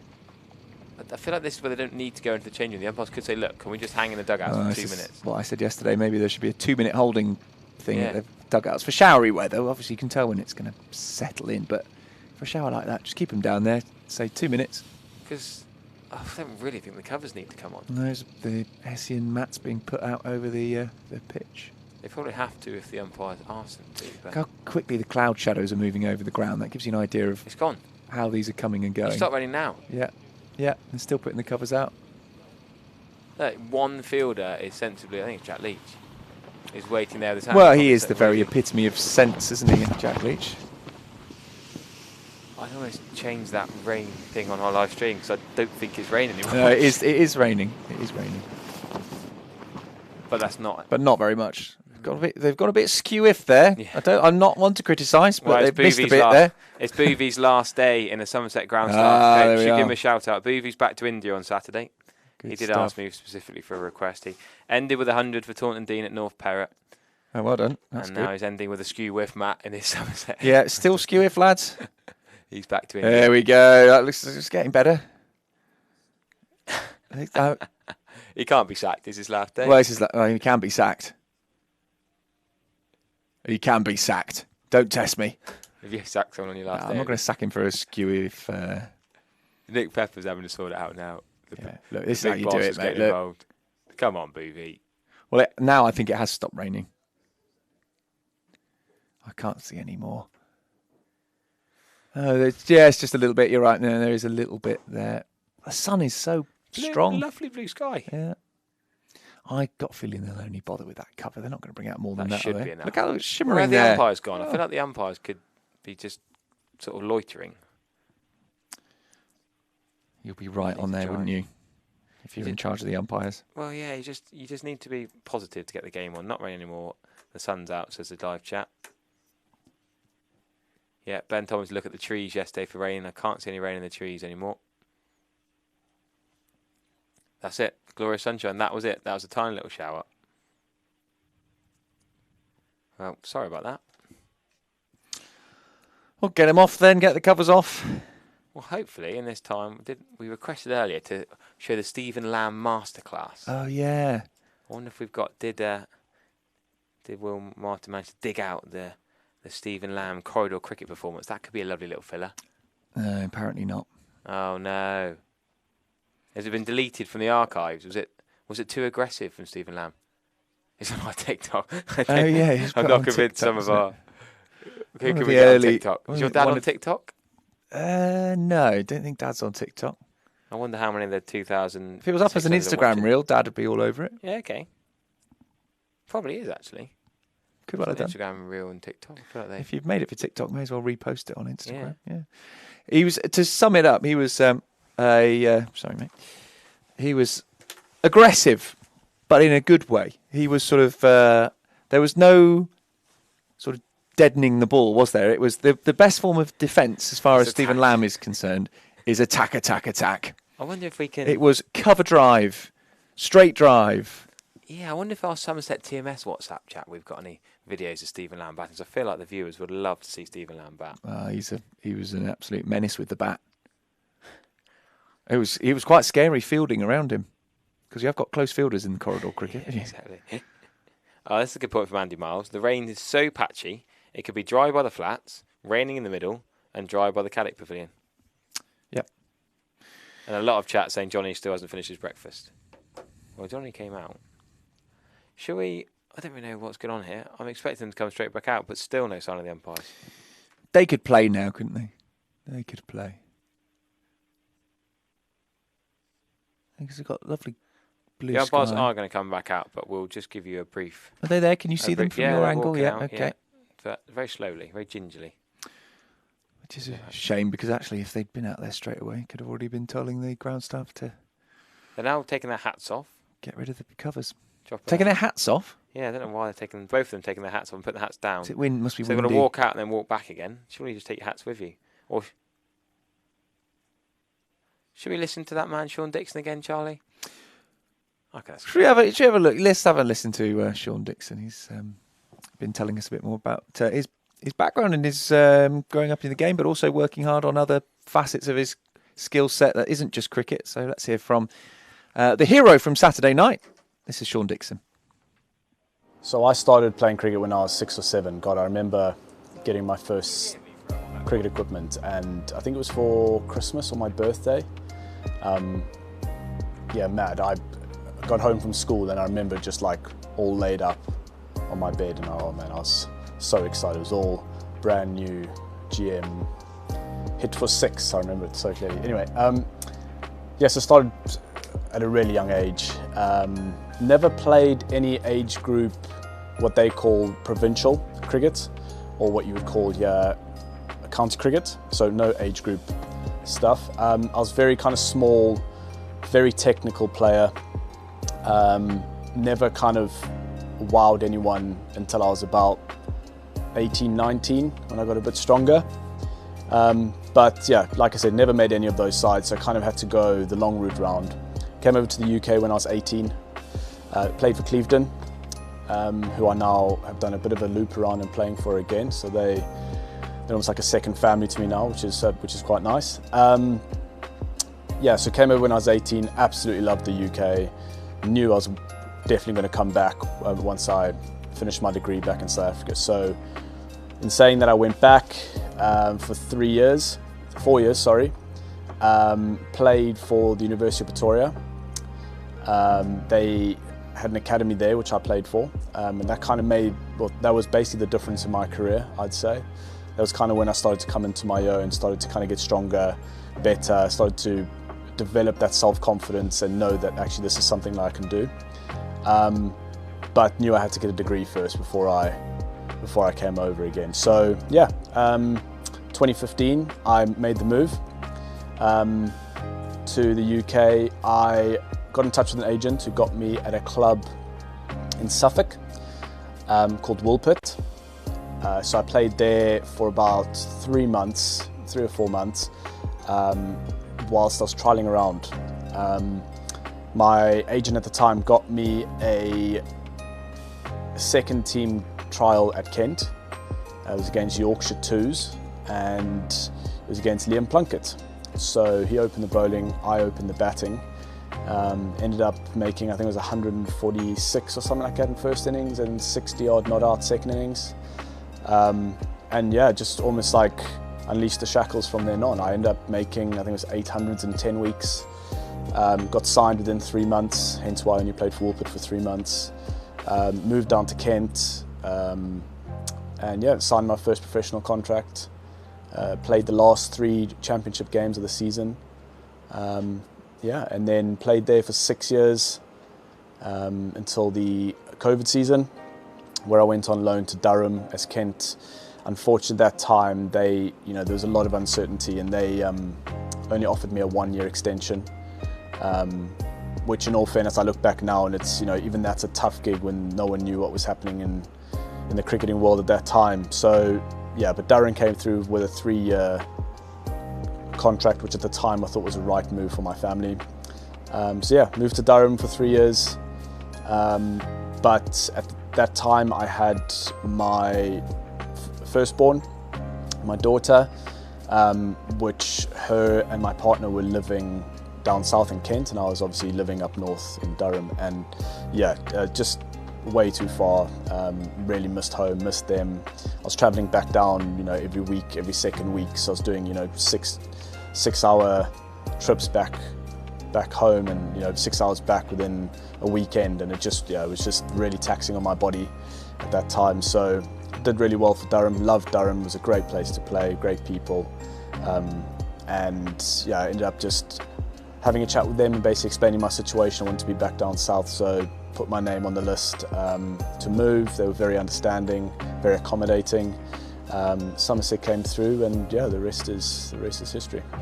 You mentioned initially coming to England and moving to England as just basically a teenager. Did you move on your own, and was that tough for you to do? I love it. So I'm a massive advocate for change. It doesn't scare me. So when I was 18 and I came over, that freedom, that independence is kind of what set me alight.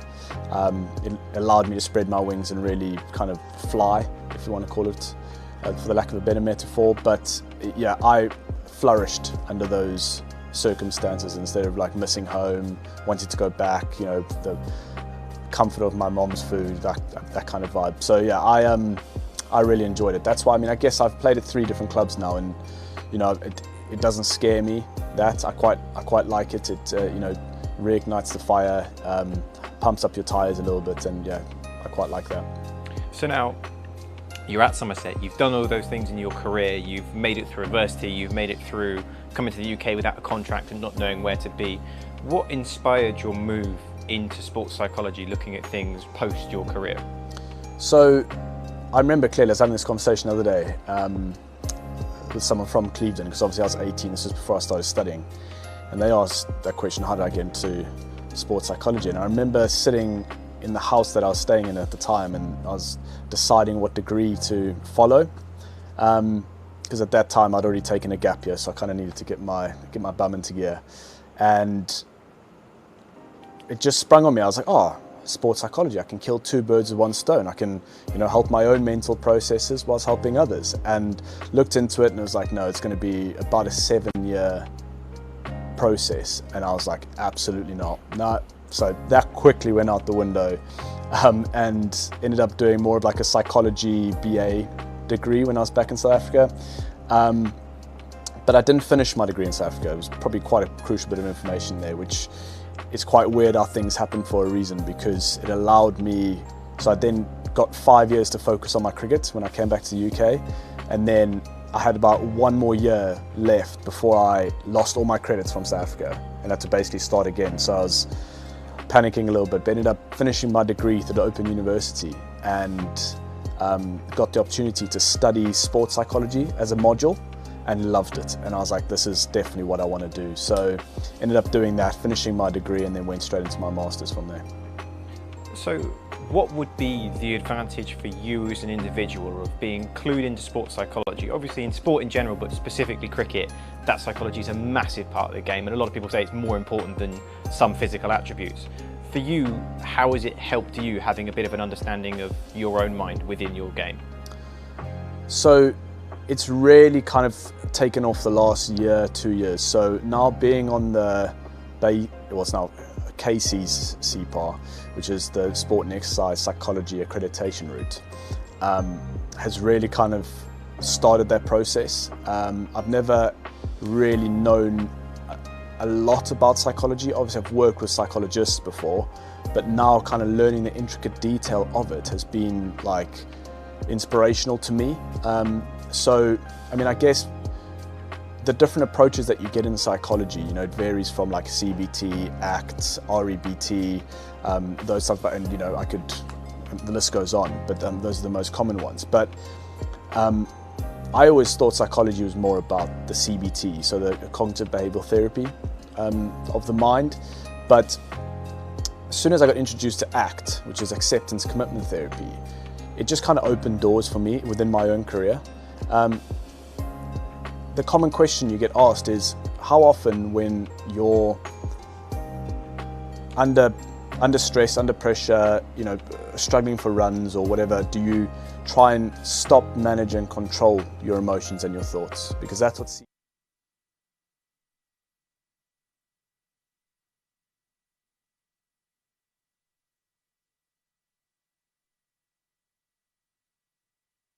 Sean Dixon there, sorry to cut him a little bit short, but we have a resumption of play. It was just a quick shower and we're ready to resume. At 15.5 overs in, I'm Charlie Taylor. Stephen Lamb's also around, but Harry Everett's alongside me. And good news is we've got some blue sky back. I've got a feeling it might be a bit like that today. Yeah, I'm not sure the blue sky ever left us, did it, Charlie? No, actually it didn't. No, Even when it was raining, there was still blue sky. Yeah. It's a strong wind today, so any clouds, they don't have to be directly over the ground to bring the rain, if you see what I mean, because that rain's being driven from elsewhere. So if they sort of pass to the south of us, I think that's when we're getting it. And there we are, that over completed. So all of that. 56 for 5 it ends there. Well, Ben Green does get to finish his second over. There's the blue sky up above. Lovely wide shot of the ground. Coming. Stephen Lamb, our good friend. Oh, here we go. Have a look at this. This was when it rained a couple of years ago. Here's Stephen Lamb with bat in hand. Left hand. Yes. Look at Jeff Roberts jumping out the way. Harry Trump, the photographer. There's me trying to have a bat. There's Tom, who's left his foot. Ben Warren with a dive. Oh, good for the extra cover. Oh, the reverse from Ben Warren. Oh, well outside off there. Ben Warren's got all the shots. This is what we do in rain breaks. Actually, we haven't done this since then, have we? No, we haven't actually. It's Harry in his shorts. We're going to see a bit of spin on the way. Yeah, Jack Leach, first bowler of the match, Charlie, after yes, well, he's done absolutely nothing really, has he? Which is quite nice when you're a lower order batter, or a bowler, I suppose, a tail ender, and then you get a bit of a rain delay, so he's had his feet up. I'm sure he's been using his time very productively, but this is his first proper interaction with the match, other than doing a bit of fielding. Yeah, so Jack Leach is going to have a slip and a short leg. That's Casey Aldridge doing the Craig Overton slip position, and Tom Abel at short leg. Good hands, Casey Aldridge. That incredible catch we saw him take in the quarter-final, or the eliminator of the One Day Cup, here over his shoulder. What a catch that was. Yeah, that was great. Never forget, well, it's a couple-year anniversary since his Adam Rossington catch at Edgbaston. Oh, in the final. yes. Here he is then, Jack Leach into Adam Live. Good start, Live getting outside the off stump straight away. Yeah. So Aldridge and Green, just the 2 overs each. Somerset want to see if it turns. It is a day 4 pitch, but it's not been used for 4 days, so quite the same. Trying to whip that with the spin leg side. It's well outside the off stump. Whipping into mid wicket for 1.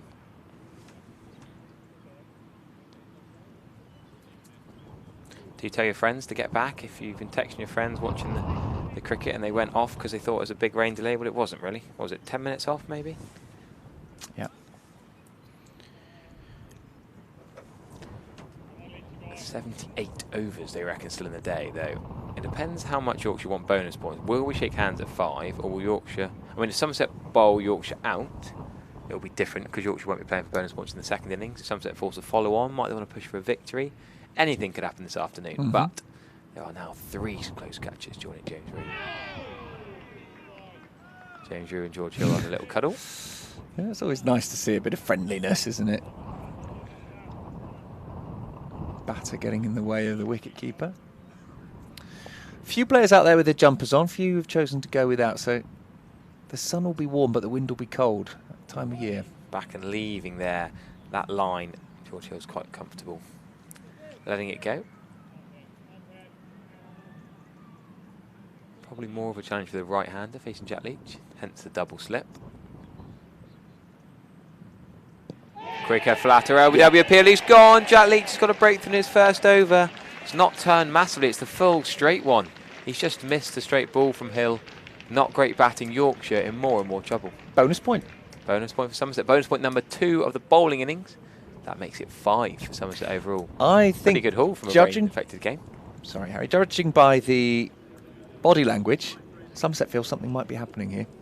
Well, Ian Shepherd just texted me, actually. Do you remember that game before finals day last year, that 2-day game? Suddenly we came out of nowhere and there's a bit of rain around, September.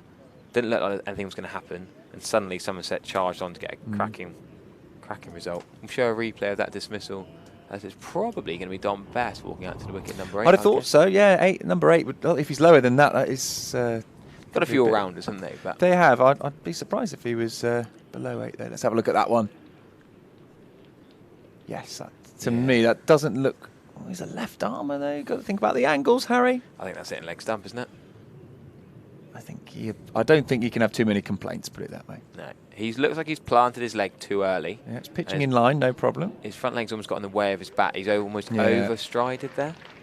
The overstride, bat can't quite get down on it. Could he play that later with softer hands, with the foot withdrawn a little bit, the front foot, so he can get his bat down on it? Well, we are going to see the former Somerset spinner, Dom Best, come out now at number 8. It's, Yorkshire 57 for 6. Trailing by 384 as well. Somerset have got runs in the bank here. Well, their 14 wickets would be needed for a Somerset victory. That still seems like a tall order to me, especially with probably showers coming and going, but you just never know. Well, then you wonder how crucial it could have been the umpires depriving of 3 or 4 overs. They could have extra got in yesterday before the rain came, or yesterday evening they could have had a few more, or bad light the day before. They could have found 5 or 6 overs each day so far. Well, elsewhere, Dom Sibley hit back-to-back 6s in the 90s, and he's reverse swept to get to 100. Another 100, his 26th first-class century, a 4th of the season.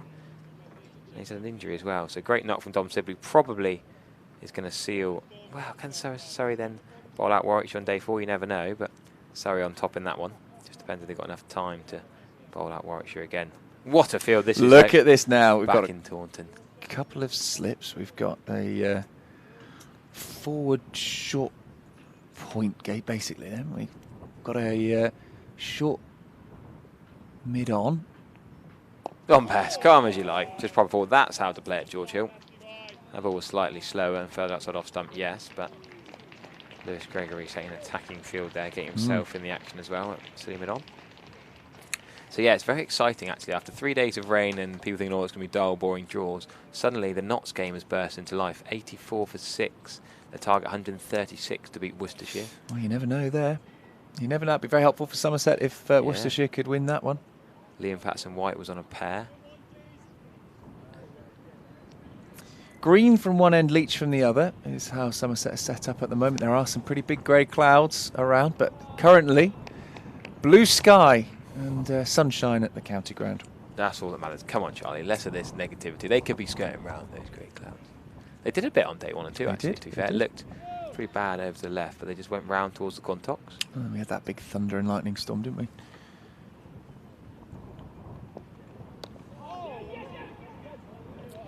Quick single. This is just pushed into the leg side there by Adam Lythe, who has watched all 6 wickets fall from the other end. Oh, a good bit of pace from umpires, changing left-hand, right-hand, of course. Best and Lythe running across from square leg to square leg. Still to bat, Jordan Thompson, Dan Moriarty, Jack White. Is that it? Yeah.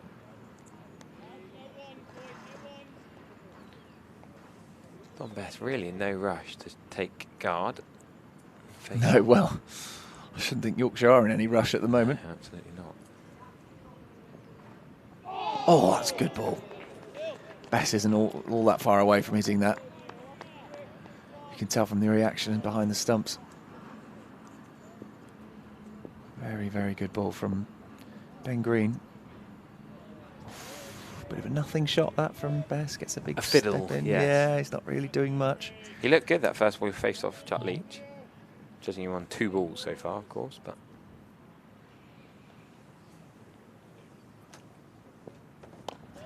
something the Yorkshire fans wanted to rain, Charlie. Did you say that you thought these two might have been in the same school year, Bess and Green? Yes. Yeah, growing up in a similar part of Devon. Yeah, well, Green was Exeter School, Don Best was Blundell's. Sort of played school Devon age group cricket, same year group, and would have played school matches against each other. Must have played loads against each other over the years, I'm sure. Sidmouth versus Cliff St George in Exeter.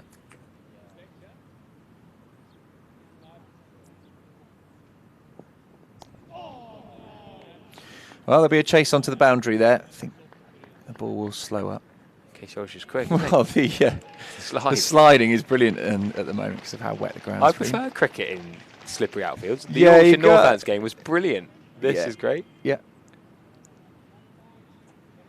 Yeah, as long as bowlers are okay with their footmarks. I'm not saying on slip at all in that game or this. But yeah, I don't mind the field so much being slippery. They're sliding about all over the place. Yeah, there's quite a lot of Devonians in county cricket in recent years. Well, a lot of them have come up through Somerset and then moved on, haven't they? So Sonny Baker, Ryan Stevenson. Oh, yeah, got the Overtons, boys. Of course, yeah. Gregory. Green, Bess. A couple of Levers now live in Devon. Chris Reed was painting. Still more to come. James Thiedham, the Somerset Twos, and Seb Linnett. Where's Thiedham from? He's from Sandford. Oh, yeah. Crediton. QE, Queen's Elizabeth Community College School. I was having a chat this morning with a player at West and Middle Chinook or Middle and West Chinook? It's West and Middle Chinook, isn't it? I was only coaching them last night. I know you were. Where are you going with this? I'm worried. No, it's not about you. It's all right. Okay. You're okay. You come out of it unscathed. Fine. I was having a chat with one of their players. He is a part-time sort of player, not a regular, but turns out for them occasionally. He's also a Hollywood actor. Any idea who that is? Oh, well, I opened the batting with an actor on Saturday, but I don't think it's the same one. Torquil Deacon used to play for Somerset Twos and Somerset. No. I opened the batting with him for Straggles on He's Saturday. an actor, is he? What's he been in? Oh, I can't remember. He also writes TV shows as well. Nice. EastEnders he was in. Oh no, we're talking Hollywood here. EastEnders is good, obviously, but we're talking Hollywood here. I'm going to quickly double check my what's he been in to give you the list. I'm not going to get the TV. I don't need to see who it only is. Watch sport. Anyhow, Jack Leach is going to continue with Archie. Do you know what? I can believe that, funnily enough. Archie Vaughan's going to go out on the sweep at deep square leg. Tom Lammonby's got the short leg pads on as well as Tom Abel. Well, they're not both in close, just Tom Abel in close. Lythe has been caught by Casey Aldridge. I think it's hit the ground first. They've appealed. Jack Leach and James Drew aren't sure. Let's have a look at that. It might have been umpire referral, chat. Casey Aldridge taken an absolute blind. If that's out, that's one of the great catches. My instinct is that's out. Lythe's trying to say it's bottom of the bat, but is it bottom of the bat onto the ground, or is that out? We're really not sure. We'll try and get the... I think that's out. That's an absolute screamer from Casey Aldridge, one-handed. Adam Lythe stood his ground. Yorkshire trying to waste a bit more time, whatever the result is, but... That's out. a screaming left-handed catch from Casey Aldridge. I'll watch it again, but is he going to I watched it live and I watched the replay, and both times I'm thinking that's out. Wow. Well, people will be replaying that on social media. They'll be putting the slow-mo. Lythe's deciding to stand his ground. I think Lythe will know what's happened here. Well, I don't think you always know when it's that close. Oh, that view's a little less obvious. Either way, it's great work from Casey Aldridge. Yeah, it's a good catch. It's a good stop. Stop, it's not a catch. Yeah, no, yeah. Just stuck a left paw out.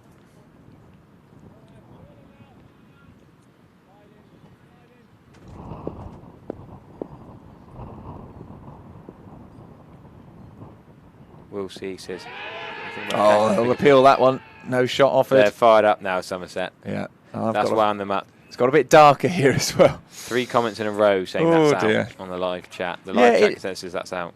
It felt out, but there was the innings from the view from behind the batter made it look a bit less obvious. Outside of stump again, nullifying it is Adam Lythe.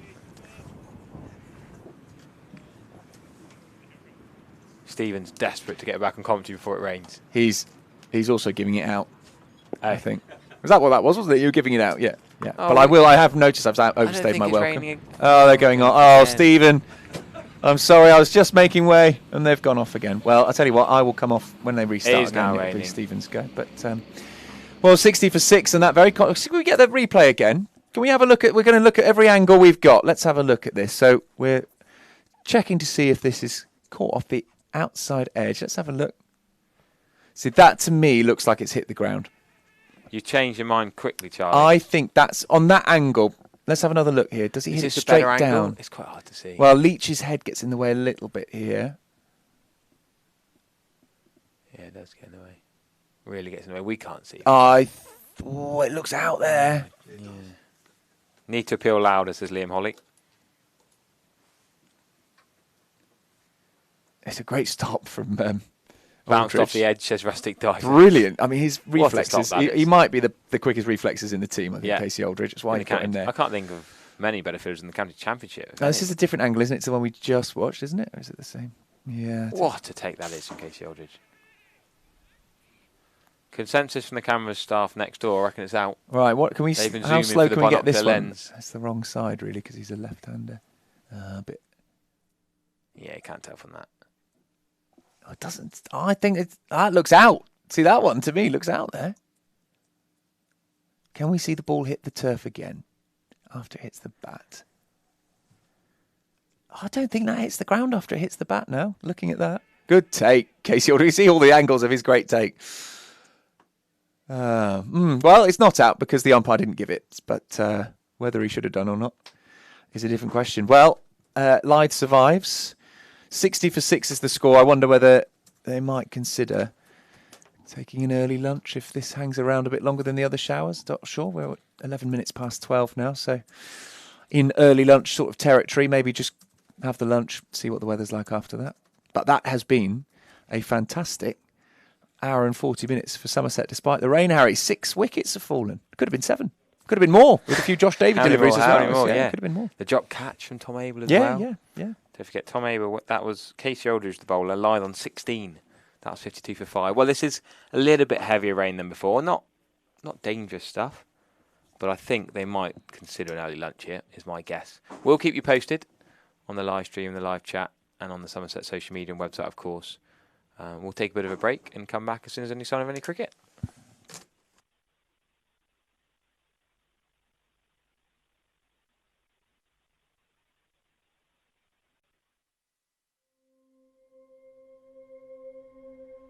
The WPA Foundation promotes great health amongst the young, and we're achieving it in two ways. Firstly, by supporting schools across the UK to purchase sports equipment, with a couple of projects locally to where we're based. The second way we're achieving it is by supporting less well-off West Country families with profoundly ill children with their travel and accommodation costs to and from hospital. I never cease to be amazed by some of the stories that I am told.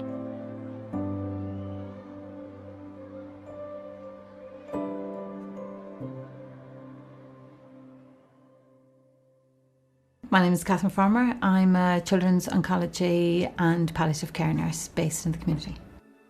And I work with families and children and young people whose children have life-limiting or life-threatening illness. Be that a cancer have been treated for, it's relapsed and there isn't any other treatments available, and then it's no longer curative, so it becomes palliative. It's managing the symptoms that this child or young person exhibits and ensuring they have as comfortable and pain-free a life as possible, whilst ensuring that they can enjoy whatever life they have left.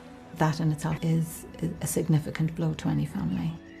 But on top of that, it's the financial implication of this. So if you've got a child newly diagnosed, for example, with leukemia, that's a long path. And a lot of that time, especially in the initial stage, is spent in hospital, toing and froing. Lots of appointments, lots of visits to hospital, lots of trips to theatre. So it's very difficult for families, if they had both been working, for them to each continue with their job. It tends to happen that one or other will have to take leave from their job to care for their child. And that's huge financially. And all these visits that they're making to these various hospitals and treatment centres, it's all costing, isn't it? Be they drive or they get the train, if they can, it all costs money.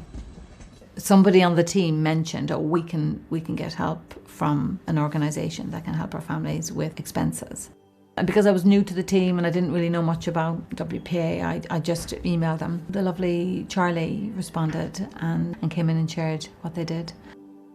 There are some families who are sadly given terminal prognosis for their child's diagnosis. In some cases it means that parents choose to not work so that they can have that time is left.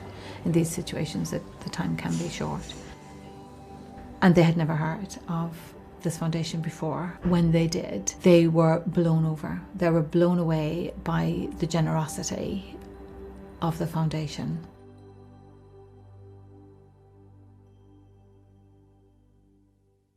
Deprivation is never more than a walk away. You can ignore it, but actually it's never very far away. So because of the deprivation in the area, ensuring that the children have a healthy start to their school day is essential. Providing a breakfast club is fundamental to everything that we do in terms of making sure that the children are ready for their school day and a day of learning.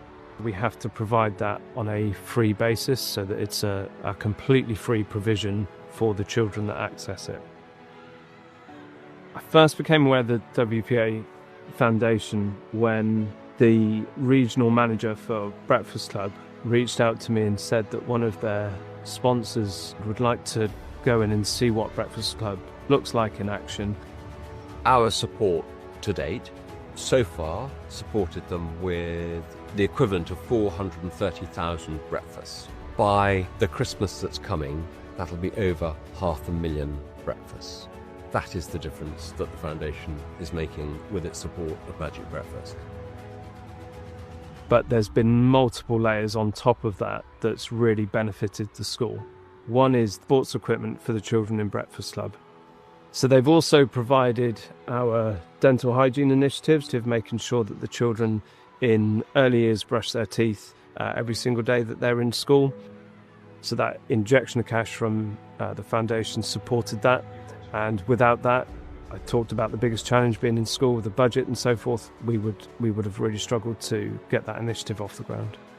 For the past 2 years now, the foundation have supported Minerva Primary School's World Book Day. Staff from the foundation coming in to read to the children, which is fantastic. In addition to that, the foundation has raised enough money to buy a book for every child in the school. Without the foundation, they would never have had. I would like to thank them from the bottom of my heart for the support they've given our families in the Southwest over the years. They probably don't fully appreciate the impact they're having on our families, but we know that the nurses that work with these families absolutely know the impact it has. When you work in this profession, you rely on those relationships that you have with others. You rely on those contacts to understand the need in schools and ensure that that support is being provided. Yeah, and it's a big thing when people give so much of their time to benefit the lives of others. Thanks doesn't cut it, but thank you. We are supporting more than 40,000 children a year. How does it make me feel? We're making a difference.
Welcome back to the Cooper Associates County Ground. Final day of this Rothesay County Championship. First division match between Somerset and Yorkshire.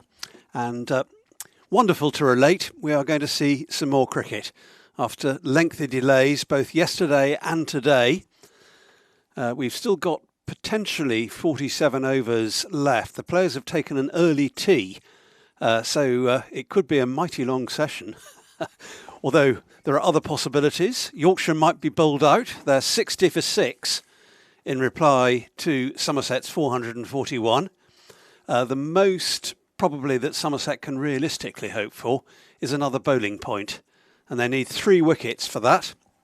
There's no possibility of any, or no realistic possibility anyway, of Yorkshire taking any batting points from the situation they're in. Jack Leach is going to bowl the first ball of the session, which is defended comfortably enough by Adam Lythe, who was one of the 2 openers first thing. He's seen those 6 wickets fall at the other end. I'm Stephen Lamb. Harry Everett is alongside. Yeah, he's had a few lives, hasn't he, Adam Lythe? I reckon 3 lives for Lythe. That bump ball that we replayed and showed multiple times, weren't sure about. The drop catch from Tom Abel off Casey Aldridge. And there's another one that was a bit of a harder chance. So that was W appeals as well. That was the rest of an over completed by Jack Leach. Began, seems a long time ago. Well, we've had about, an hour and a half of sunshine? Yeah. Newell and Bailey didn't fancy playing in the sunshine, and now just as it's starting to cloud over, they allow us to play at 3 o'clock. It is extraordinary, actually. The sun has been shining for at least half an hour. Yeah. And, and then there's a 2-minute bit of rain before that, and then there's half an hour of sunshine before that as well. They'd have played on during that 2-minute drizzle as well. It's a shame, really, because this could have been a cracking game had we had more play across the 4 days. Absolutely. Anyhow, Ben Green, Leicestershire bound, but in a Somerset shirt, recalled from his loan, is going to bowl to his Devon and teammate. A year apart, only a few months apart, but 1 school year apart. Plenty of Devon League games with and against, and Don Best, lovely cover drive. He's middled that, but can't quite get the power and the placement. Yes, he'd be cross to have found the fielder.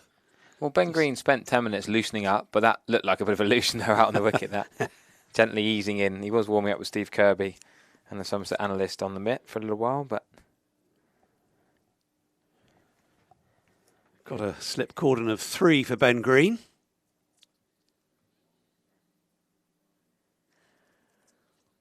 Flamboyant flick from James Rue to Tom Abel at 3rd slip. Colacam and Aldridge, the other 2 slip fielders. Yeah, there's no sign of any movement with that delivery. We certainly saw movement in the first session of the day, which brought the bulk of those wickets. Josh Davey and Lewis Gregory taking 2 apiece.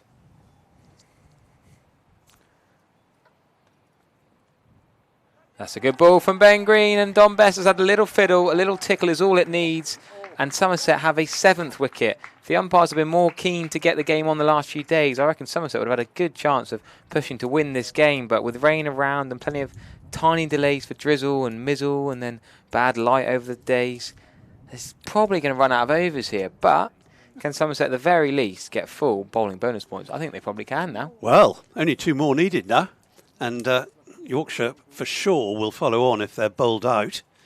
It's not quite dead yet, this game, because that's exactly the early breakthrough that Somerset were looking for in this session, and Ben Green would have been thrilled to bits to dismiss a fellow Devonian. Indeed, I wonder what's going on out there, because it's the same pitch that Somerset scored 441 on. Is it muddled Yorkshire brains? Lewis Goldswin and Tom Abel looked at ease. James Rue and Kola Campbell looked pretty good out there. Yeah. Suddenly, everyone bar Adam Lythe is, Adam Lythe's hardly looking fluent. He's struggling to 18 with a few chances given.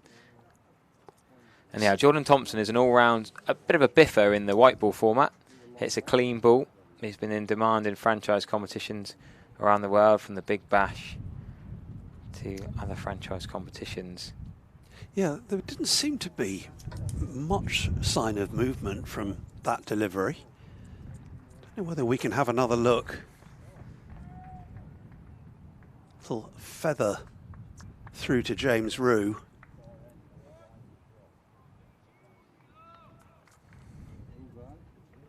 Let's have another glimpse of it. he was just pushing down the wrong line. Is that, yeah, is it the pushing down the wrong line rather than moving? I think I agree with you there.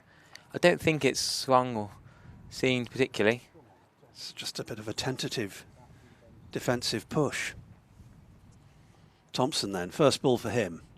What will he do? Just defend from outside off stump, trying to nullify and make sure it's hitting him outside line of off stump. A lot of batters have tried that tactic in this match.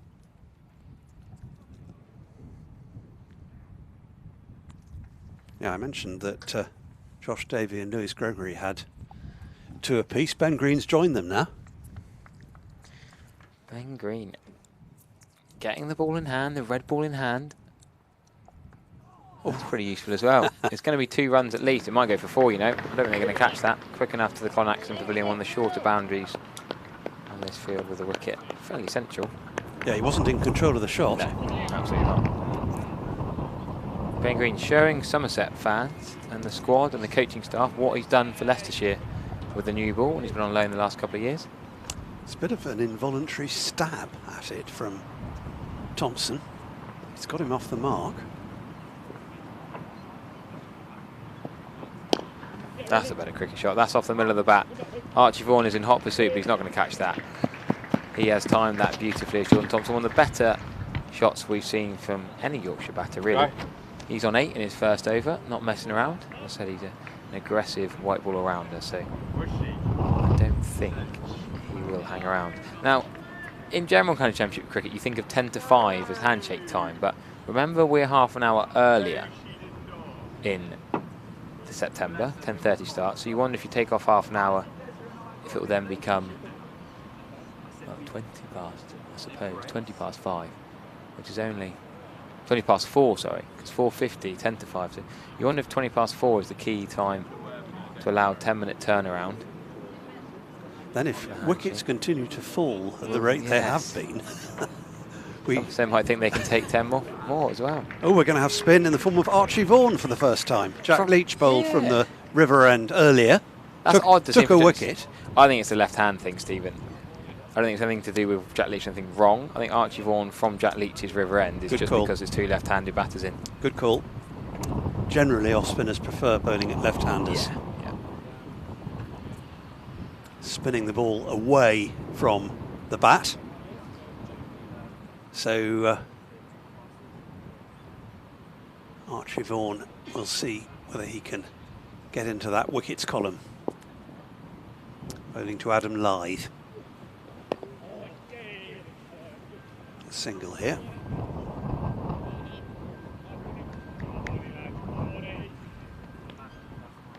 So won't require any major field changes. One left-hander making way for another. Looked like an off-stump guard that Thompson wanted.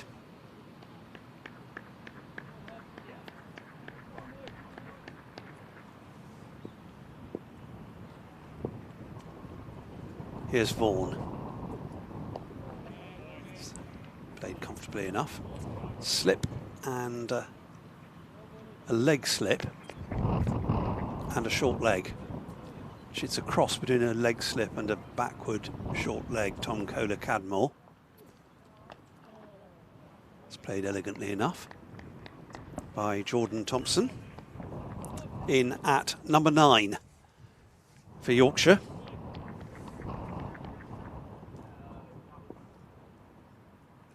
Not bad, number 9. Yorkshire, quite a few all-rounders. You look at Revis, Bess, Thompson, genuine all-rounders. You could argue Live's an all-rounder, but you'd call him a batting all-rounder. More part-time spin. Dan Moriarty and Jack White, the 2 batters to come. Yeah, they're more bowlers who are tail-enders. This would be the last of the all-rounders.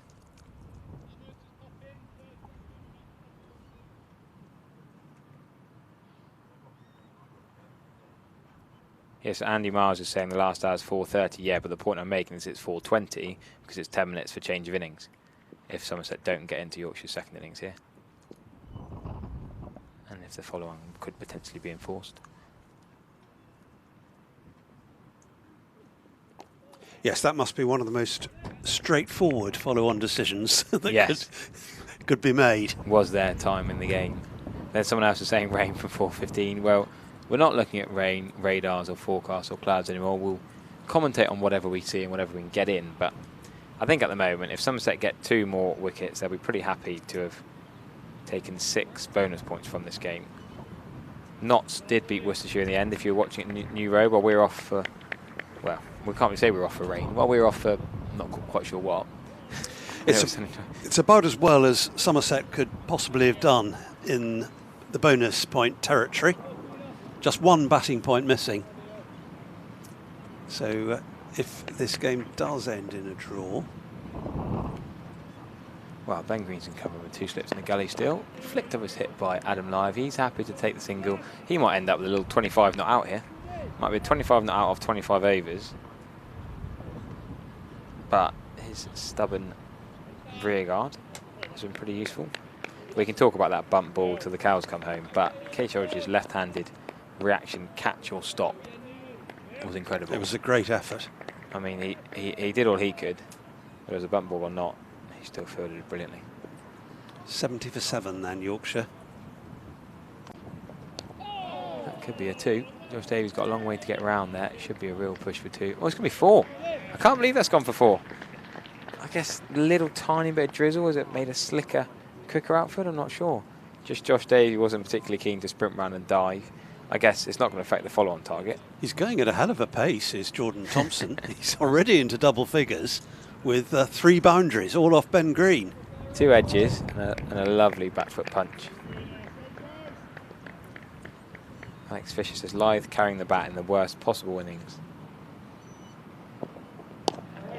Well, I guess the worst possible innings would be all out for 0 off 10 balls, I guess.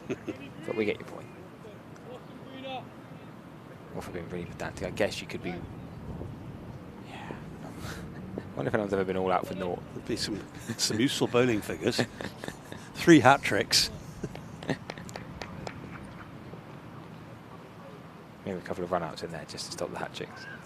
Thompson, yes, he's 2nd highest scorer for Yorkshire already. A bit embarrassing. That's an inside edge. That's not a great shot, but he's going to get a bonus run for it. This is, yeah, I think embarrassing probably is the word for Yorkshire, actually. So the fans are really not happy. The fans have made such an effort, the expense to come down in the travel, the accommodation, and their number 9 is 2nd top scoring with 12. And they faced 9 balls.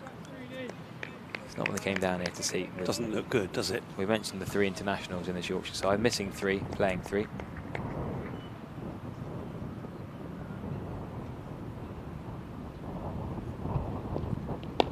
That's a well-played defensive shot. Solid in behind it.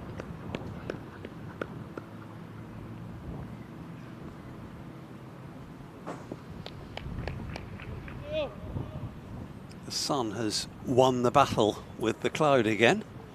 Pretty blue sky overhead at the moment. This has been really changeable weather these last few days, and the forecast is similar for next week. But that's some way off still. Might all change. No movement there of any significance for Ben Green for the last ball of the over. 75 for 7. Lythe is on 20. And he's faced 62 deliveries to get there. Just the 2 boundaries. I reckon he's whereas more leaves than shots. Yeah, well, Thompson has already out-boundaried Lythe since he came in. Quite a difference there in the strike rate. Thompson is 118 at the moment to Lythe's 33. Up in the air and over, and definitely 4, and in fact it's over the top. It's 6. I think he went a little bit squarer than he intended, but he's only just going to keep trying to improve his strike rate here. Jordan Thompson, as I mentioned, is pretty decent. Caught a final of the Blast last year at Oval. Yeah, last year. And that'll dampen the ball as well, being when it landed in the wet grass beyond the boundary rope. Being given some much needed attention on its way back to the bowler.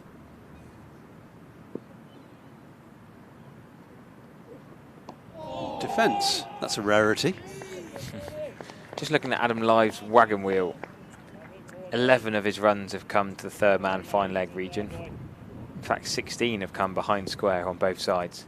Just 4 runs in front of square in his entire innings, which doesn't necessarily... Up in the air again, and it will go over the top into the Colin Atkinson Pavilion. I think it might be in the river, Stephen. I think it's gone over the Colin Atkinson Pavilion.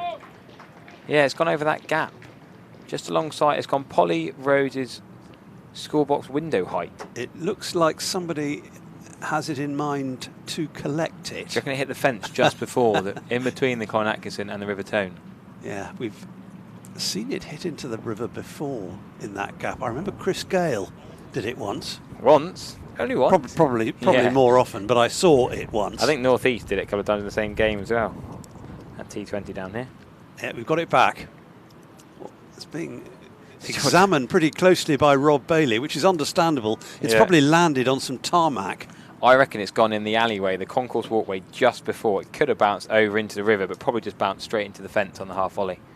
And Jordan Thompson has overtaken Ashes when alive. Are they going to replace it?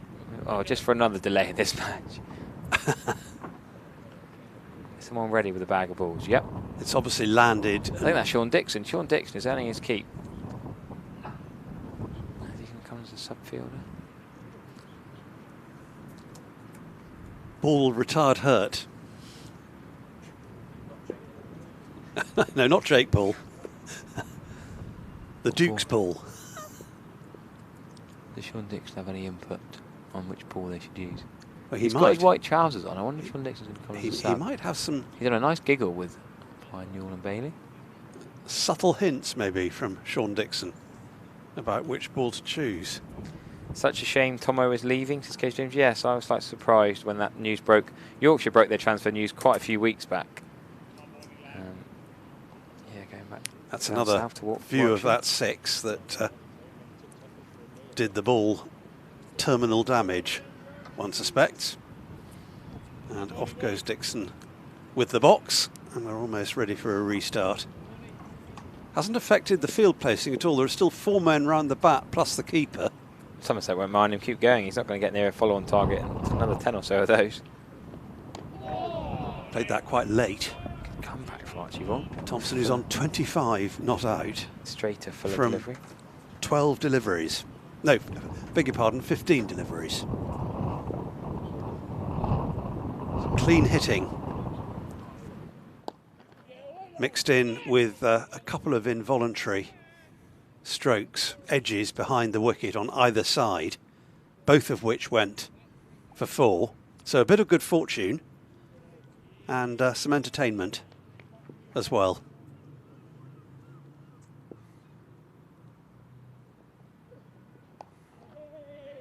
Wants a single and we'll get it.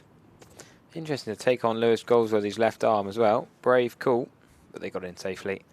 Nearly got sconned at the non-striker's end. The throw just being ducked as he ran through for the 1.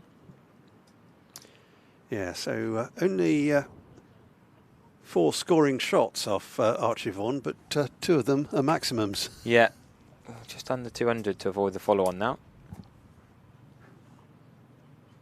35 sixes from Thompson needed. Yorkshire pushing for a win. I am enjoying the live chat. A few Yorkies enjoying this. I just find it a bit sad that we've got in action 3 players who are losing their current, moving on from their current counties. Green, Aldridge and Thompson have all done fairly well in this match. Here he is again then, Green into that man Thompson. You don't see it in many sports where they sort of keep on playing for a while when they've announced they're departing. What's your thoughts? Would you like a transfer window in cricket, Stephen? Not sure. I think it works okay as is. Yeah, you don't mind really. that 3 or 4 weeks at the end where you know they're going? I don't think so. It's a little bit more complicated with the loan system. But, quite often will then go on loan for the last few games when they know they're going to leave. Flicked off the hip quite nice. Again, Josh Davies got work to do to get around and keep it to 2. Does well this time. Yes, he had a little bit less ground to cover, Josh Davies. I think he went finer after the previous one, didn't he? Saved his side a couple of runs. 90 for 7.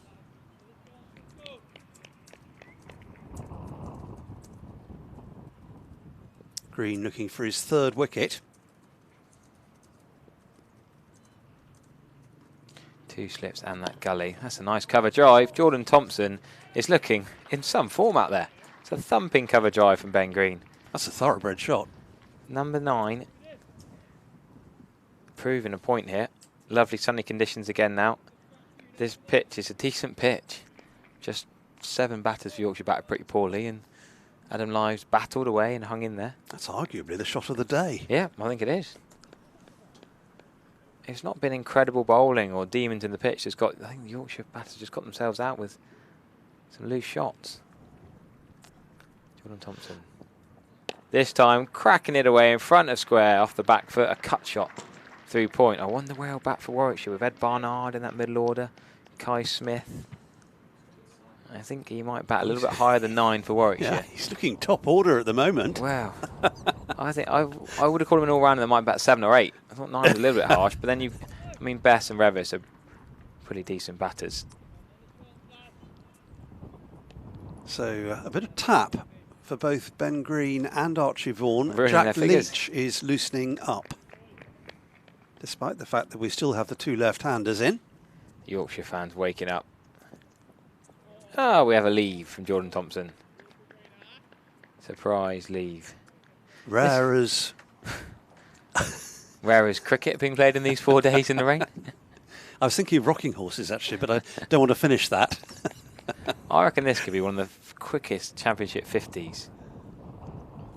If he keeps on going as he is. 21 balls for 36. That leave, slightly damaging his strike rate. 5 4s and 2 6s so far for Jordan Thompson. He goes again. This time it's going to be 4 over mid-wicket.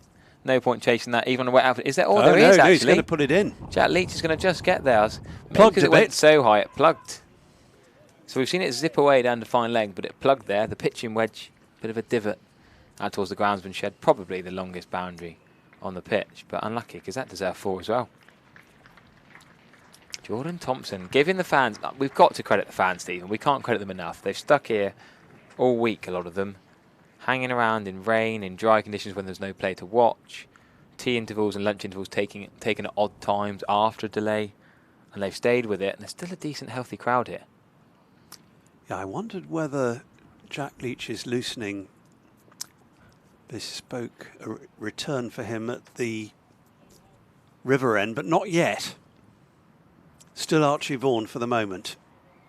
Be his 3rd over. Bowling to the rather more sedate Adam Lythe. The 2 left-handers there at the moment, and he heard me. I think Jordan Thompson's got Adam Lythe out of his shell here. That is a leg stump freebie from Archie Vaughan, yes. But Adam Lythe's barely played a shot in his innings. That's only his 3rd boundary. But it was... And at least one of them was an edge for 4. It was right off the meat that time. 104 for 7, Yorkshire. Jack Leach will want to just forget this right-left hand thing. He was bowling well. He's not too worried by left-handers. He got out Hill, the right-hander.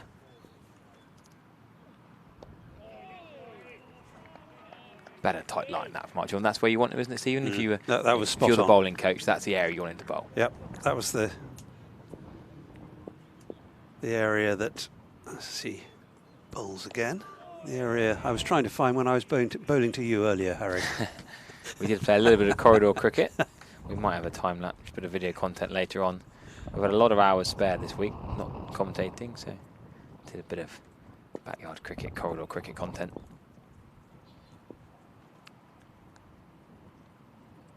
Yeah, we did have an all-commentary dismissal. Court Taylor bowled Lamb. Stephen Lamb has got a very round arm, left arm action. Nearly knocked over the coffees on the tea and coffee stool. Someone nearly demolished the bin. Yes. Dear oh dear. Revisiting our youth. Or mine, anyway.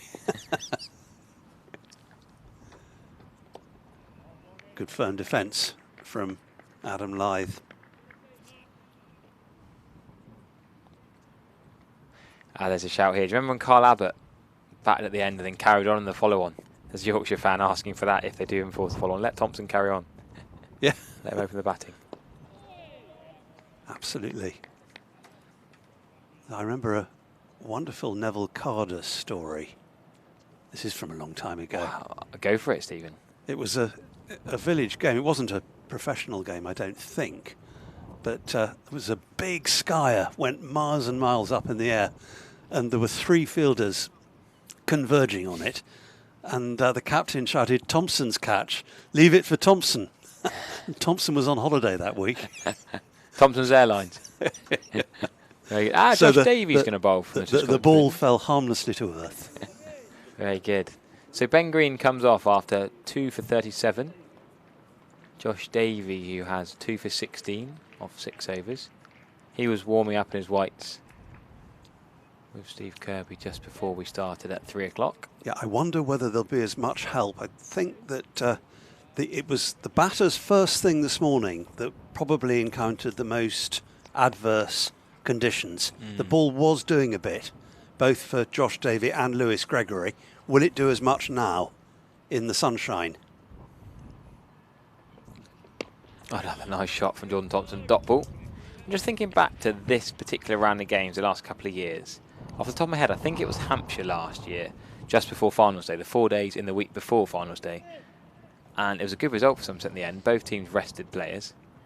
2 years ago, back in 2023, I think it was up at Southport against Lancashire, and that was a 4-day game, a long game in the dirt, dry, a lot of chasing leather and tiring. So thinking about how tiring these games have been for players like Lewis Gregory and James Rue and Tom Kohler-Cadmore and Tom Abel, who will likely be playing in finals day as well as this game this week. Lewis Goldsworthy's another, although Lewis Goldsworthy hasn't played as much across the season. You know, you wonder how much that's going to be a factor when Somerset are playing early Saturday morning, but then they've had a lot of rain delays this week. But you can't fully switch off. You're still on and off with your whites, up and down the stairs. Yeah. When are you going back on? Because I recall the Hampshire game you mentioned, I think Hampshire were, they've got more extensive choice of, yes, of their players. Squad depth was pretty good. They were playing an almost completely different side, as I recall. Because Brad Wheel is probably a T20 specialist. They've got John Turner, Keith Barker can come in for the Red Bull game. So many different seam options with Abbott and Abbas as well. Hampshire, one of 2 sides Somerset could meet in the final if they beat Lancashire in the first semi. That would be an all-South final again. They are the 2 sides that have been most regularly to finals day in recent 11 years. finals days, the record. And they're probably the 2 favourites, I'd say, this Saturday. Well, Somerset must be one of them, having won it the year before last and then reached the final last year.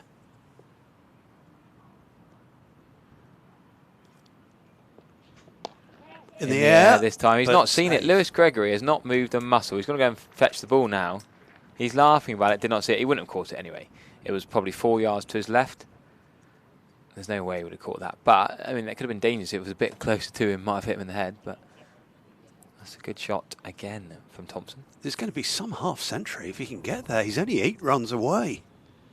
Serious knock. 42 off 27 balls. And he's had 3 dots. Those 3 dots slightly ruined his strike rate. It's that FU sort of innings that, oh, you know, at the end of his time with one county, showing them the talent he's got. Yorkshire fans will be gutted.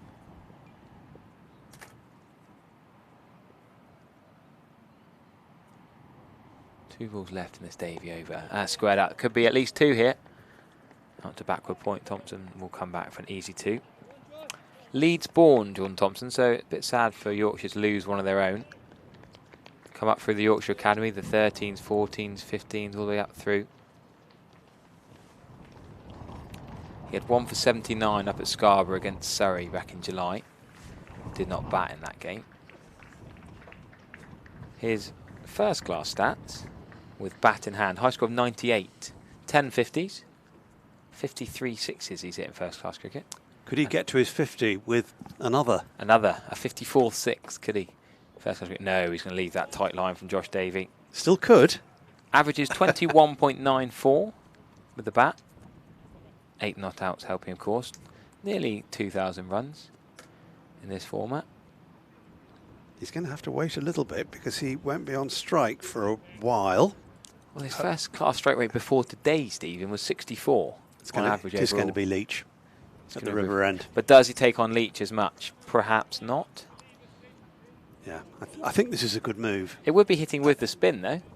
He's hit against Archie Vaughan's spin comfortably, but the more experienced spin of left arm tweaker Leach.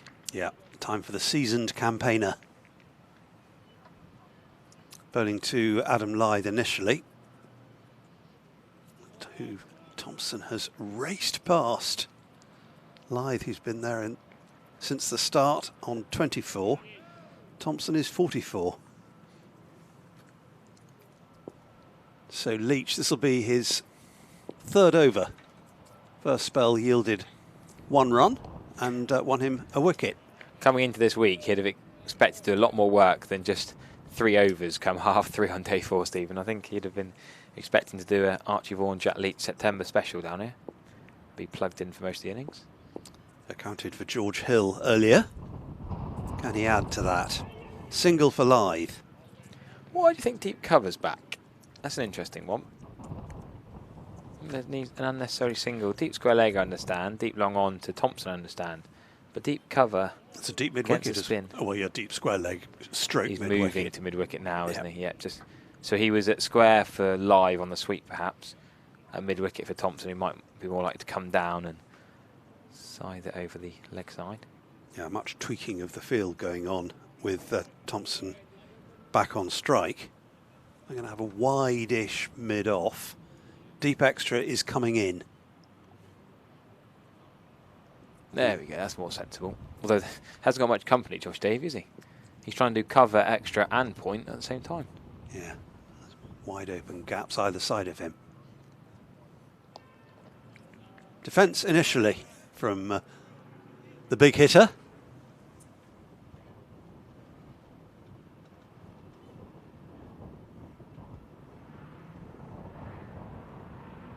Can he hoist Jack Leach into one of these pavilions?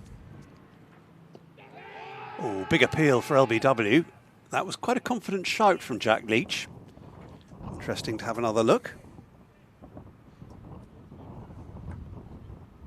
James Rue looked confident as well. The reverse sweep often brings a big appeal if missed, but nothing doing. More orthodox this time from Thompson. Nelson on the board.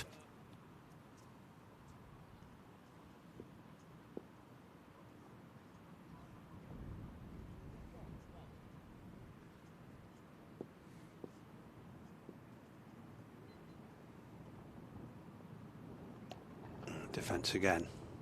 So no addition for Jordan Thompson to that 44 not out in that over. They've put on 51 for the 8th wicket, these two, and Thompson Jordan Thompson has contributed the vast bulk of them. Yes, well, one more comment from me. Casey Aldridge is the man at slip. Cider Junkie says he has a very wide leg stance. Well, he is 6 foot plenty, so I guess he's entitled to have quite a wide leg stance. One thing tends to lead to the other. Yes. I'll bring Charlie Taylor in. Cheers, Harry. See you a bit later on. Still to be Josh Davey from the Marcus Trescothick Pavilion end. Live. Defensive at the outset. And I've had a great view of the fireworks at the other end that have come from Jordan Thompson.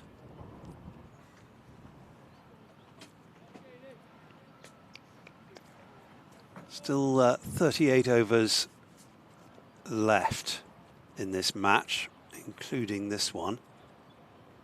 Somerset still looking for their 3rd bowling point. Need 2 more wickets for it. Straight up and down, that one. There certainly hasn't been as much lateral movement in this session, Charlie Taylor, than there was in the first. Yeah, no, this looks a little bit easier to bat in, to be honest, with Jordan Thompson there showing what can be done if you take a bit of a cavalier attitude to it. He's looked really good. Some lovely shots in amongst there, actually. Not just hacking away, he's played proper cricket shots. All that's nipped in. It's a brave leave. In the end, I think it's gone over the top of the stumps, but it's a good ball from Davey. Hands on his head. Yeah, a little bit of movement for him there. But both he and Lewis Gregory bowled beautifully first up. Yeah, they did. Used the conditions well. Have a look at this ball closer up. Yeah, it just seems to move in a little, doesn't it? Jagged back. Yeah. Lithe on strike. Coming forwards, just outside the off stump, and defending. Looks nice now, doesn't it? Blue sky. Yeah, it's wafting clouds moving over the ground. This is the first time today, really, that we've been able to see the varied colour of the fields on the Quantock Hills up beyond the town of Taunton.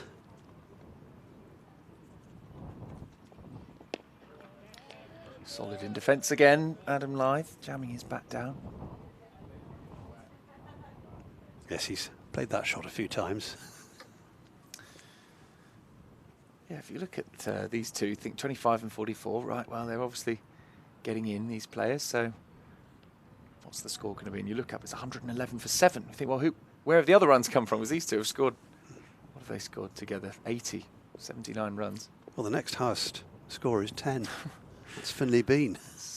I mean, it was difficult, but not that difficult batting conditions. Not 100. Well, what were they? They were near that, were they? They were 60 for 7. I don't think it was a 60 for 7. Not really. I think there was some poor batting in there I as think, well. I It was think good bowling. Yeah, the first 4 certainly owed to the quality of the bowling. Yeah. But some loose shots since. Yeah. Revis got out to a wide one, didn't he, that he didn't need to chase? Yeah, Dom Bess was playing down the wrong line. Yeah, yeah. That total has got stuck. You can see there's a southwesterly breeze that's filling that flag, made by Polly Rhodes, who is opposite us in the score box. Wind blowing the clouds in our direction, but maybe they'll stay broken up. Let's hope so. Well, it'd be nice just to see a little bit of a cricket after all the game that we've been deprived of. As Leach just plays around with his field, he's putting a fielder at backwards point and deep point to Jordan Thompson, bringing Kola Cadmore into a more typical mid-wicket position. And Davey just being pushed out to the boundary. Yes, he's more of a deep backward point now. Yeah. In comes Leach, pretty straight that one. So no real reason to have your fielder out on point if you're going to bowl pretty much on Midland leg. Unless the batter does something quite unexpected, tries to force it out that way. In comes Leach again. It's a good ball. Yeah, maybe a shade of turn into the left-hander. Difficult to tell from up here.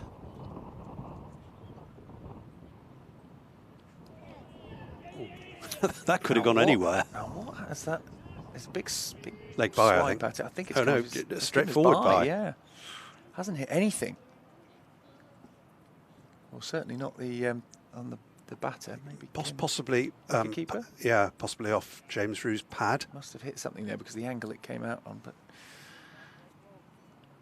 yeah, no wicket there. But Leach finding a little bit of turn, just causing trouble here for Adam Lithe now. Who's not playing a shot there. He's taken such a big step sideways and lifted his bat so high. I think the ball's even hit him in the chest. Yeah. Gave it a bit of a rub. He's confident there's not enough turn for the umpire to give it out, so he's taking that big step. That's looked a bit edgy, but all along the ground. Casey Aldridge doing the fielding.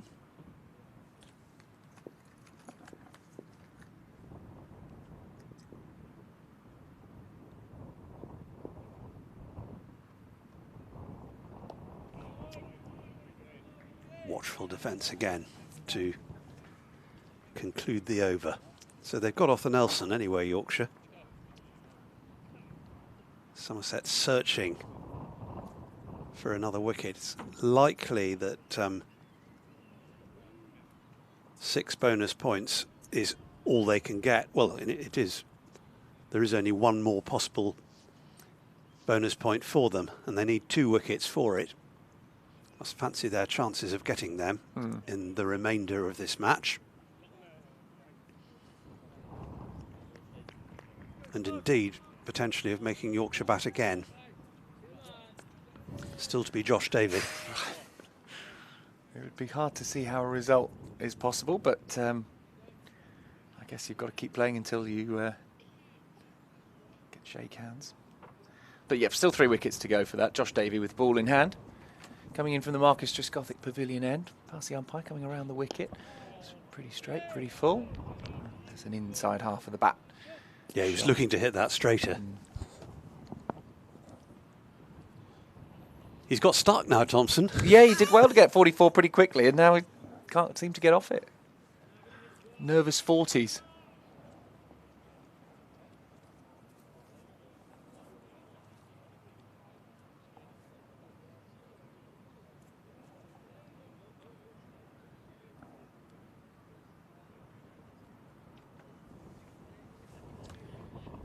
Starts his run up again. Josh Davey. Won't see him too many more times at Taunton. Good ball. Yeah, it's well, possibly he would play in the game next week against Hampshire, and the next time after that he's playing here, it'll probably be for the opposition. Leicestershire, as they are likely to get promoted, I think, aren't they? So we'll be playing very much Division 1 cricket next season. Yeah, which is great to see. When was the last time Leicestershire were in Division 1? It's been a while, hasn't it? Or did they come up for a season recently? I'm trying to think. I don't think they have been. No, it's been a while. Northants had 1 season up, I recall, and then went straight back down again. Worcestershire are the yo-yo side. They've tended to be known as that, and will probably go down again at the end of this season. They're the West Brom. They're your West Broms, your Sheffield Uniteds, although Sheffield United have had a shocking start to the season this year. The yo-yo clubs. Yeah, it looks as though the game at Grace Road will end in a draw. Leicestershire 92 for 1. They need another 224, which is very unlikely. If there's another day, it'd be interesting, but obviously there isn't. Davey to Thompson, a bit down the leg side. He's cross with himself for not getting anything on that. There's some runs on offer there. If he could just have got something on it, taking it past the wicketkeeper.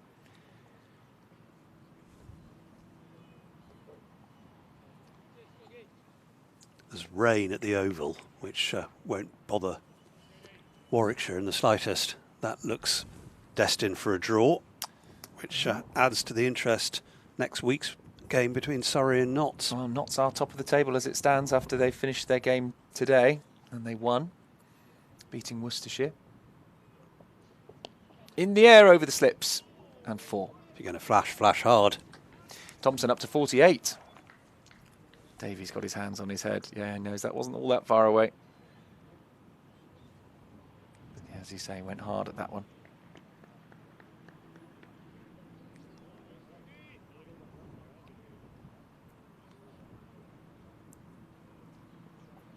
So, he's not... Well, he could still get there with a maximum.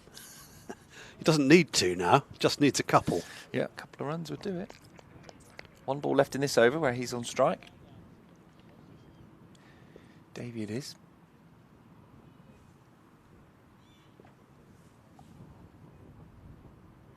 Thompson then on 48. Cuts away for 4. It's a really well-made half-century there by Jordan Thompson, who has come in with a very different attitude to all the other players for Yorkshire, and he's nailed it. He's looked in fantastic touch the whole way through. 42 balls, including 8 fours now, and 2 sixes. What an innings that is. And rather neatly, the total has doubled from where it was when he came in. It was 60 for 7 when he arrived, and he has scored 52 of those 60. that this 8th wicket has put on. Pull your finger out, Adam Lyth. Come on. Only 8 out of a 60-run partnership. Yeah, really good innings, attacking innings from Jordan Thompson, putting the pressure back on the bowlers. And he's still there, 52 not out. Watching brief at the moment as Jack Leach starts a new over. From 42 balls with 27 dots. 8 fours, 2 sixes. Well batted, Jordan Thompson. A leave from Lyth and an appeal which didn't carry a great deal of conviction from the bowler. Thank you to Dan Kingdom, who has helpfully told me that Leicestershire's last season in Division 1 was in 2003. So 22 years. They're the only county never to have been promoted since the 2-division system was brought in. Big swipe, but no bat involved in the end at all. So yes, since the 2-division set-up, Leicestershire started in the top division, stayed there for a few seasons and went down and have never come back up. Gosh, that's been a long time coming at Grace Road. That will be a big party at the end of the season. Hats off to Alfonso Thomas. Alfonso Thomas and to Ben Green and to Josh Day, to Lewis Goldsworthy certainly, who's been there as well. In particular, Ben Green. They absolutely love Ben Green at Grace Road. They're very excited to have him, as they should be. Yes, it could be when Leicestershire come here next season. As each bowls again, there'll be a single here. Comfortable one for Adam Lyth. 2 of the players representing Somerset out there at the moment will be playing for Leicestershire. If they come here, which isn't 100% well, it's not a given, yeah, because you only play some teams once each. Which I don't like very much. No, nor do I. Nor do I. I understand why it happens, but it's a bit frustrating. Some teams only have to play the best team once, and maybe they'll get to play the worst team twice, whereas other teams will only get one shot at playing the worst team and will have to play the best team twice. Yeah. Another comfortable single for Jordan Thompson, taking him to 53. You know, you're always going to be checking how many times are we playing Surrey, and those teams that only play them once will think, yes. Whereas the team this year that only played Worcestershire once, there's a couple of teams that will have only played them once. Well, think, well, we could have had more points maybe off those ones. Not a given, obviously, but you'd rather play Worcestershire twice than Surrey twice, wouldn't you? Absolutely. End of Jack Leach's over. 5 in all now in 2 spells. 5 overs, 2 maidens, 1 for 4. That's tidy enough. Not bad. Yeah, he knows a thing or two about how to bowl, doesn't he? He's a top performer. Well, he's done exactly what Lewis Gregory would have hoped. Really, he's tied an end up. Yeah, very much so. Chat between the 2 of them going on at the moment, in fact, with thoughts being exchanged about the field, which may be activated in an over's time. In the meantime, it's Josh Davey to continue. This will be his 10th. 2 for 30 he has. Davey around the wicket. Oh, so full ball. Outside off stump. Left alone. Yeah, it may have moved fractionally away, but not the movement that he was getting earlier today.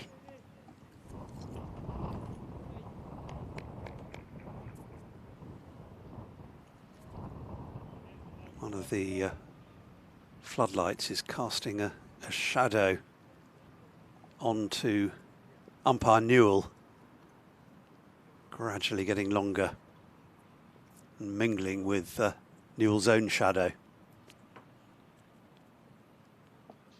Straighter, hits him on the pads. I think you'll have to say it's going down. And it will run almost to the boundary. I'll come back for another.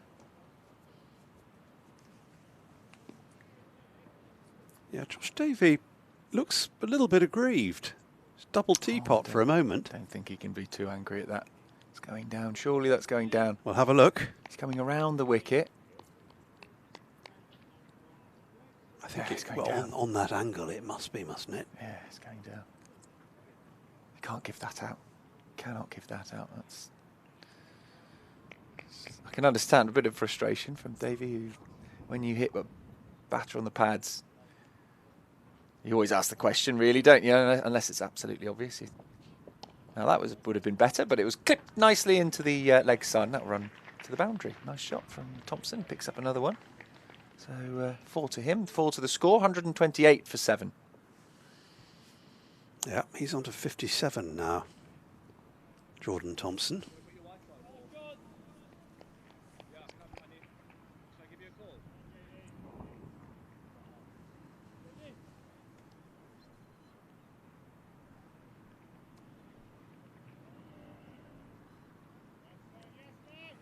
Bit deliberation as the ball's got back to Josh Davey. That was his 11th boundary. 2 6s and 9 4s. Here comes Davey again, coming around the wicket, and that's fired down to mid-off. Thought that was going to be his 12th for a moment. Timed it beautifully. Did look good, didn't it? That's well fielded. I think that's the captain there. Lewis Gregory. Lovely evening now. Sun's out. We've got the most settled bit of weather we've had for 3 days. Still 33 overs after this one, so plenty of cricket to be played. Time for another couple of wickets. That's what Somerset will ask the question. Give them an extra point on the table. Could be useful. Warwickshire likely to get a draw. They're the ones right behind Somerset. Of course, you get slightly more money, don't you, for finishing higher up the table? So that would be, I guess, a bit of a incentive. Oh, now that's hit on the pads and gone. It looked much straighter. And Thompson has to go for 57 well-made runs. It's by far the best innings we've seen from Yorkshire today. But that one did look a lot straighter, hitting just in line possibly with off-stump and going into maybe middle and leg. So Davey gets his man in the end after a turn-down appeal earlier on in the over, 128 for 8. And umpire Newell had no hesitation in raising the finger there. He's gone off to have a chat with his colleague, Rob Bailey. It quite often happens after a wicket has fallen. Here it is again. Oh, that looked middle and off. Yeah, I think that does look pretty out. Slightly closer look from this angle. Yeah, that's out. May even have been middle. Yeah. Let's have another look. Closer still. Oh, yeah, he's out there. Isn't he a bit late on the shot? Yeah, I don't think he can have any complaints. I don't think Yorkshire as a whole can, because Thompson played pretty nicely for his 57, and they shouldn't be relying on their number 9 batter to come in and make the majority of their runs, or nearly the majority of their runs. But that's what's happened this time. Now the former Surrey man, Dan Moriarty, comes out, number 21 on his back, to join Adam Lyth. Adam Lyth, who's watched 8 wickets fall from the other end. He's about to carry his bat here. 1 wicket away, Somerset, from a 3rd bowling point, which at one point in this game looked like they might struggle to take. Yorkshire earlier on today were, what were they, 30 for no loss, 32 without loss at some point. We thought, right, well, how are they going to get to 3 wickets after Somerset made 441? And they then got to them very quickly. They certainly did. 33 for 3 Yorkshire were at the end of the 7th over. Yeah, then 41 for 4, 60 for 7, and now 128 for 8. Yeah, it was a good partnership, those two, especially Thompson's innings. Was impressed with that. So 1 ball left in the 32nd over. Moriarty will face it. Davey will bowl it. And he's got behind that one nicely, and there'll be no run. Yeah. We need a bowler called Holmes, really, don't we? Yeah. Yes. I do like a bit of Sherlock Holmes. End of Davies over. So you wouldn't bet against Somerset taking that final bonus point. Well, they've got plenty of time to do it, haven't they, with 33 overs, assuming we get all those in. You might find that Somerset refuse a draw to shake hands just as they think, well, we may as well try and get that extra point, and then we'll shake hands. Don't know about Yorkshire. Got 122 runs needed to pick up their first point. That's a lot of runs away, you'd think, with 2 wickets in hand. But well, you would, really. The way Thompson's played, you never know. But he's gone. And Somerset will be happy to see the back of him. Mind you, Lyth can hit a ball for a long way, can't he, when he gets going? And might he change his approach yes, now with the tail ender at the other end? Could well do. Given that Thompson was hitting them then, and he thought, well, I don't need to because Thompson will do it. Perhaps now Lyth will just change tactic. Oh, now they'll ask the question. It'll be a no, I think, but he's come way outside off stump. Again, he's a Lythe is one of those players, they don't all do it, but he's one of those players who's quite happy to pad up to the spinner. Yeah, that's pretty safe, that one, isn't it? It's not turning enough to... It's a really hard wicket to give out as well, I think, for umpires, because it's got to be turning a long way, and you've got to be confident that it's turning into the stumps and not going to miss them. So, turn too much almost and go in front of them. So, it is a hard wicket to give. You see some umpires, they're quite keen to give them, which is why Jack might be asking the question there. In he comes again then. And Lythe does play at that one. Comes a long way across, doesn't he, Lythe, to face Leach.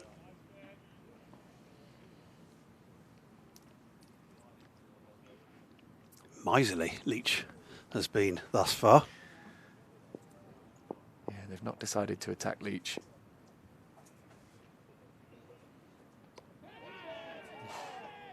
Shouts of catch. I'm not sure that anyone was ever going to get near that, but that doesn't stop people shouting catch normally, does it?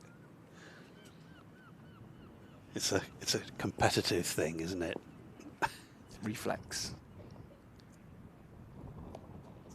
Well played by Lythe. It does at times come over as wildly optimistic. Yeah.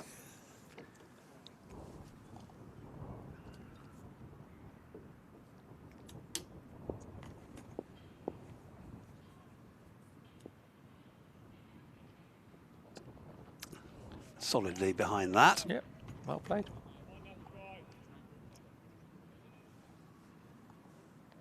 What a great servant Lythe's been to Yorkshire.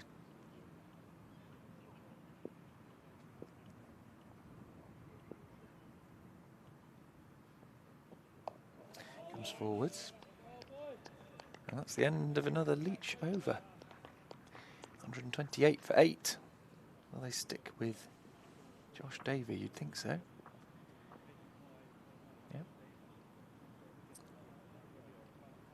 Yeah, he will be 38 in just a few days' time, actually. Adam Lythe. Oh, yeah. When's his birthday? 25th of September. Very nice. Played 7 test matches. Was it only 7? Right. Yes, I'd have guessed at more. I've gone for more than that, yeah. I remember him playing tests. It didn't quite work out. I've seen him play some massively destructive white ball innings for Yorkshire, though. Yorkshire and in the 100 too. First class debut, May 2007. I was going to say that will be back a bit then. 2007, wow. Against Loughborough UCCE. Well, that tells you how long ago it was, just the fact it was against Loughborough UCCE. Yeah, absolutely.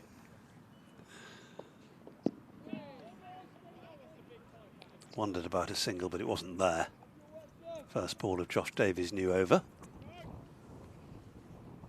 Our test debut came 8 years later, England against New Zealand at Lord's. What was his average at test level? Just over 20. Yeah. It was a tough... He was one of the tried openers, wasn't he, once Cook had gone. And some of the other openers they lost along the way. Did he open with Cook for a while as well? That replacement, trying to replace Strauss, it took an awful long time. And Trescothick, once he went as well.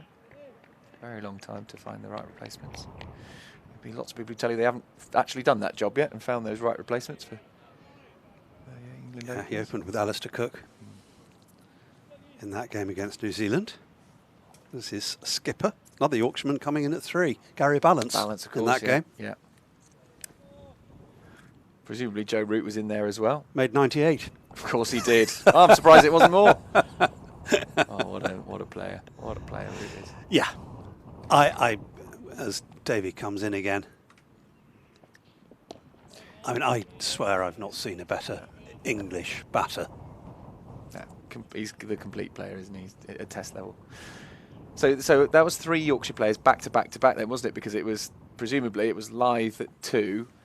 Lythe at 1, okay, so opening, and then Balance. Oh, you got Bell in there before Root came out. In between Balance and Root, yeah. Wow, Bell was still around in that era, and then that's it. No Ben more, Stokes no more Yorkshire made players 92. Yeah. Josh Butler made 67. Yeah, Josh did well. Well done, Josh. Moeen in there as well. Oh, Mark Wood. Interesting he's been playing for that long. I forget, he's a little bit older than you think, Mark Wood. 34? Yeah, which for a proper pace bowler is getting on a bit, to be honest. He's older than me. That's saying something. You know, if he's bowling 90 miles per hour, fair play. I know his body is, he misses a lot through injury, doesn't he? But yeah, he's a little bit younger than me. Wow. I don't think anyone would expect you to get up and bowl 90 mile per hour. Although we saw some of it in corridor cricket, there was no mercy. No mercy. That's your nickname. Oh, that's a beauty. We saw a couple of those this morning, actually. Ball moving sharply away from the bat. We've still got an all left-hand combination. Thompson making way for Moriarty, who is also a southpaw, 3 in a row.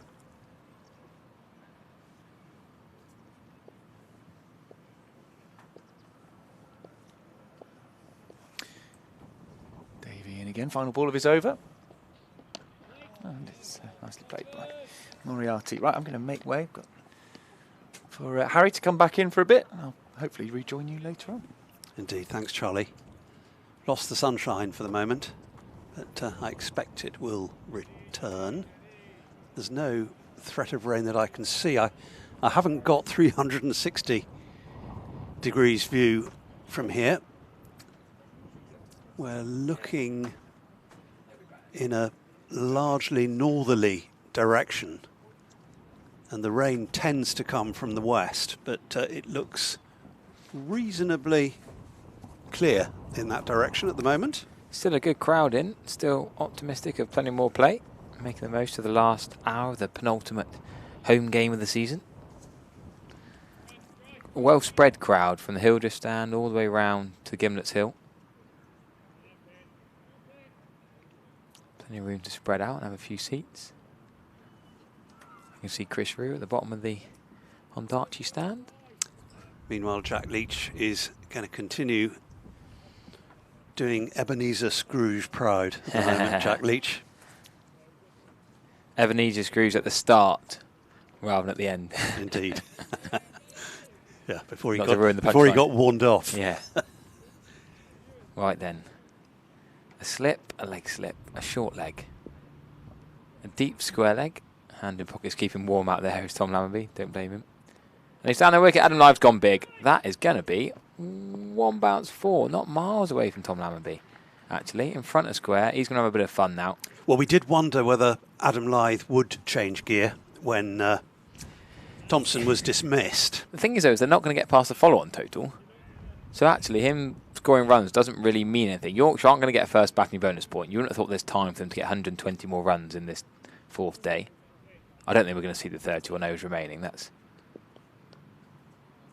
pretty unlikely. They have to go really well. There it is, straight to short leg. Adam Lyve has played the first aggressive shot really in this whole innings. 30 of 34 overs, he just hit a 4, 1 bounce, and then the middle of the bat really, straight to short leg, an easy catch. Jack Leach has only got 2 wickets. It's been the seamers that have done most of the work for Somerset, but Somerset could now bowl them all out, but crucially 9 wickets is another bowling bonus point.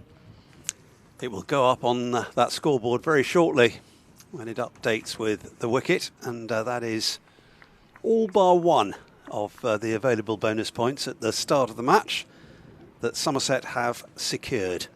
So 6 innings bonus points. Yeah, well, no, they only got 350, didn't they, Stephen? So 2 short.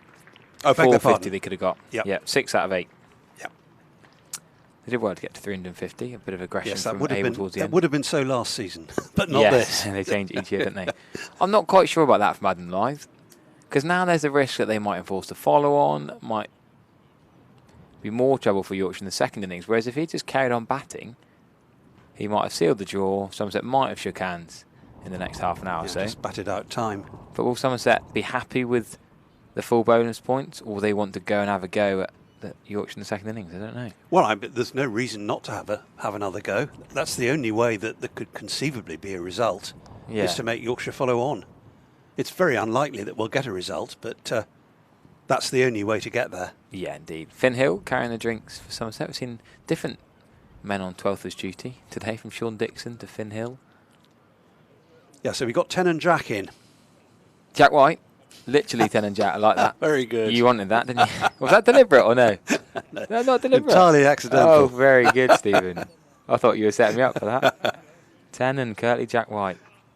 Best spinner in the country, reminding Key & Co that he should be on the plane to Australia, says Audrey Ward. And Andy Miles says life was very stiff. Well, here he goes then. Jack Leach into White, left to left, left hand, bat facing up to left arm. James Rew chasing Tom Haywood on the other side of the wicket to get that. Yeah, it's been left-hander after left-hander, hasn't it? Yeah, I forgot Jack White was a left-handed bat, to be honest with you. Thompson, Moriarty, White, Yeah. all left-handers. And Live, of course, at the top. Yorkshire have always had a lot of left-handers.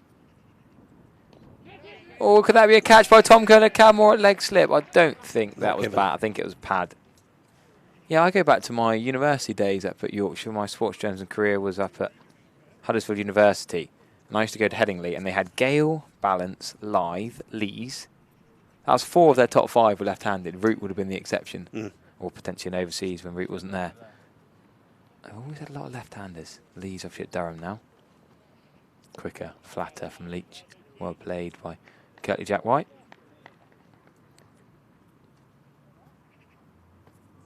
Right then, last ball of Jack Leach's. Only his 7th over. Josh Davies bowled a lot more overs than Jack Leach. It's not been a spinny September wicket. It's been overcast conditions a lot of the week and a seamer's day out so far. But that's, again, pretty quick. Bit of turn from Jack Leach from a different angle of left arm over. Yeah, wider angle to Jack White. 2 for 8 off 7 for Jack Leach. Pretty tidy figures. Yeah, well, that boundary that Adam Lyth hit, the delivery before his dismissal, was the only one that's come off Jack Leach. And it's half of the runs that have been scored off him, 2 for 8. When you've battled that hard, I just feel like that big shot made him go overly confident, and then he middled the next one to short leg. Just think, did he need, maybe the big shot for the ball before almost felt like it got him out the next ball. And did he need to change gear? Did he need to do that? No, I agree. He didn't need to change gear, absolutely not. Casey Aldridge is going to come on in place of Josh Davey from the Marcus Trescothick Pavilion end. Yeah, nice to see Casey Aldridge get another ball before the end of this match.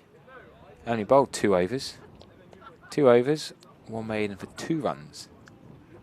Oh no, it's starting to rain. Let Casey Aldridge have 1 more ball, umpires. Go on. I mean, Somerset have got their bowling bonus points, so. Well, yeah, if it rains now, if this is a hefty one, and it could be, then that could be the end of the game. But how much more time can Moriarty wait first, Stephen? Look how much time he's trying to waste. With his gloves, with his bat. He's just trying to think, look, can I hang around for another 30 seconds before a bit more rain comes in and they go off? Droplets on our camera lens, as you see. Yeah, but not enough to go off. Nick Pepper's just coming out of the groundsman shed, but not starting the engine yet.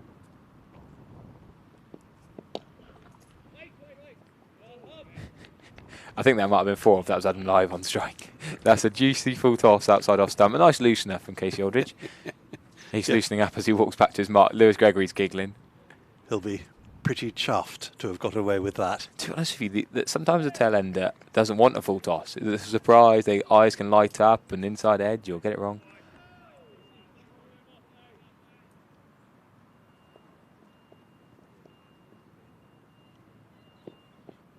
Ooh, waft. That's such a modern tail ender shot. You should be playing for the draw. Why not just leave it? What is he trying to do there, Moriarty? It's a sort of nothing stroke, really, isn't it? I mean, runs aren't really going to make a difference here. You're not going to get a batting bonus point. You're not going to get past the follow-on, really. Just leave a couple.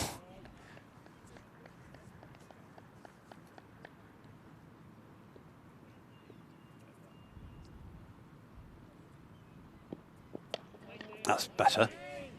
Right off the middle, back to the bowler. Just reflecting on that Notts Worcestershire game. Interview with Pete Moores afterwards. They had a great game of cricket he was talking about. It's set up brilliantly for the Oval next week, because that will be an exciting final match. Are we going off here, Stephen? I thought the rain was getting lighter, if anything. No, they are going off. Blue sky and sunshine. Tiny bit of rain in the trees and the lens. I reckon it's one of these situations where the ground staff have had a look at the radar and they can see something hefty coming in. But what are they saving the pitch for? They're not using this pitch until next Monday. There's nothing to protect it for. The women's game here on Saturday will be on a different wicket. That's only a one-dayer. The Hampshire game next week will be on a different wicket. Well, the cart's on its way out. Casey Aldridge is happy to carry on bowling, which will be rolled out over the They're wicket. all walking off so slowly as well because it's still sunny. It does look strange, but I can only assume that there is heavy rain on the radar coming in. But you can't go off for rain on the radar, can you?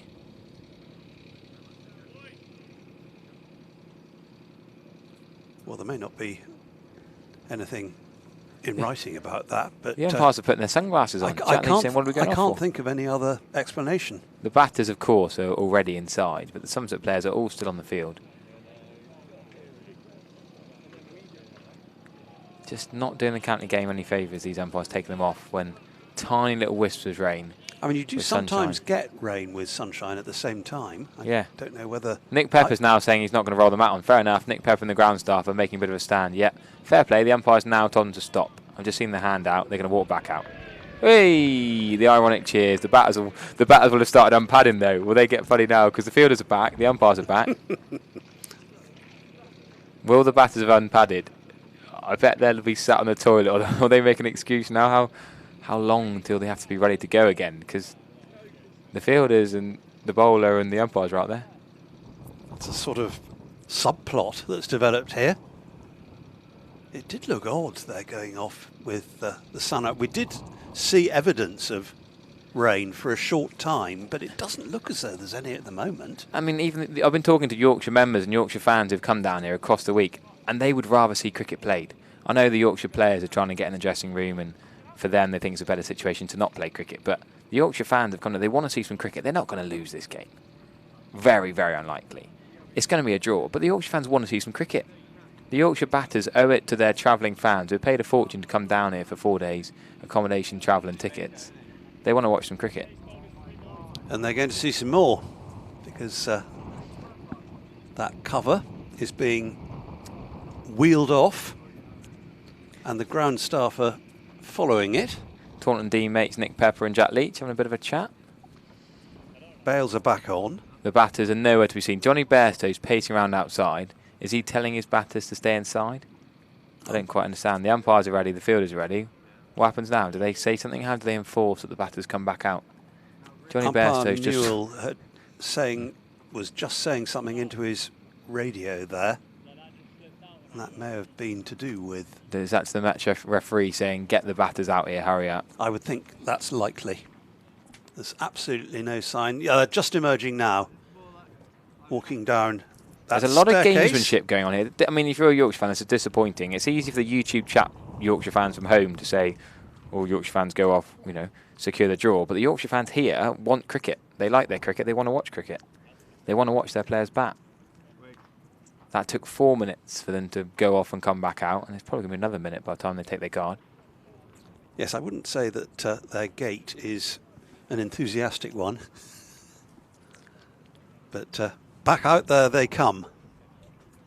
Yeah, Lady Bladebinder makes a good point here. When does a timeout happen? When does a 2.5... Is it 2.5 minutes you get now before a player's timed out? I wonder how close they are to that. Well, I don't know whether it would apply when they have gone off. It's a bit sad. People in the YouTube comments saying, making mockery. There's a lot of Yorkshire fans in this ground. It's not just a couple of them.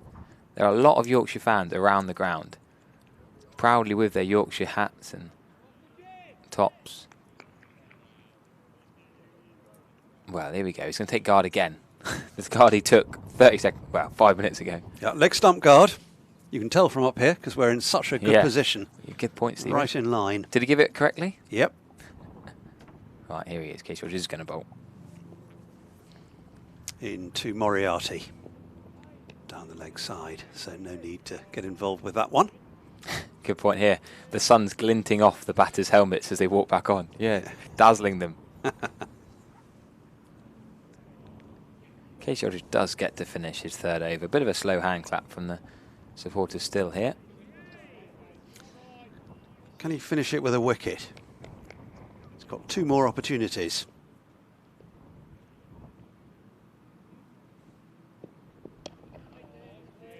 Played nicely enough. Won't be a run though. Archie Vaughan at short extra. Jack Leach doing a lot of warming up at extra cover. Well, mid-wicket, sorry. Implying that there won't be a change at the river end. Nor should there be, with the figures Jack Leach has got. Again, no run. Vaughan on his other side. So it is the end of Casey Aldridge's over. So 28 overs remaining. 2 would be lost for the change of innings. Somerset will not bat again, I can tell you that for a fact. So Somerset at the moment would have 25 overs. If they get the wicket this ball, I'd make that 25 overs to get 10 wickets, which is pretty unlikely. Very. But you'd have thought you'd give it a go. Oh, I'm sure. I'm sure if they take a wicket, then they will put Yorkshire in again. But then, do they give it 10 minutes and then shake hands? I don't know. Oh, Tom Lammonby's had a bit of a shocker there. He's tried to throw a water bottle back along the boundary. And he's just thrown it on the pitch. Oh. Right in front of, is that Archie? In his lovely yellow coat on the camera for us.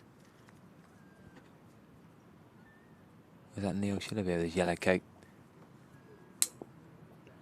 Leach to White then. Yeah, 3 catches still in. And 19 on his back. It's Jack White. Moriarty at t'other end. Moriarty with 21 on his back. Both jumpered up. Cold for the Yorkies down south, I guess. A bit more protection when they're batting. I was listening to some of the other... Be a single here. Surely there's a single. White wasn't particularly keen to take it. Is a number 11 not wanting to get off the mark, trying to protect the number 10?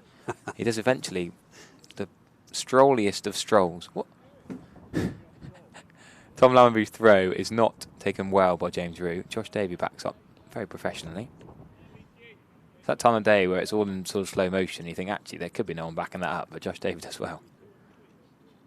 Jack Leach is now going to move Tom Lammonby around. Or was it Archie Vaughan he wants back, a deep backward square? The body language isn't great. There's not much enthusiasm or passion or urgency from anyone at the moment.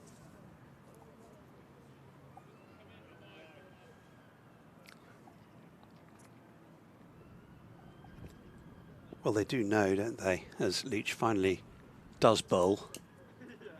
Flighted. The bonus point options are exhausted now. It's probably going to be a draw. I think that's taken a little bit of the fizz out of it. But Somerset, will, from a rain-affected game, they'll take 6 points plus the draw points. 14 altogether. Yeah, so 5 points more than Yorkshire. Yeah, 8 for the draw, 6 for the bonus. So 9 plays 14.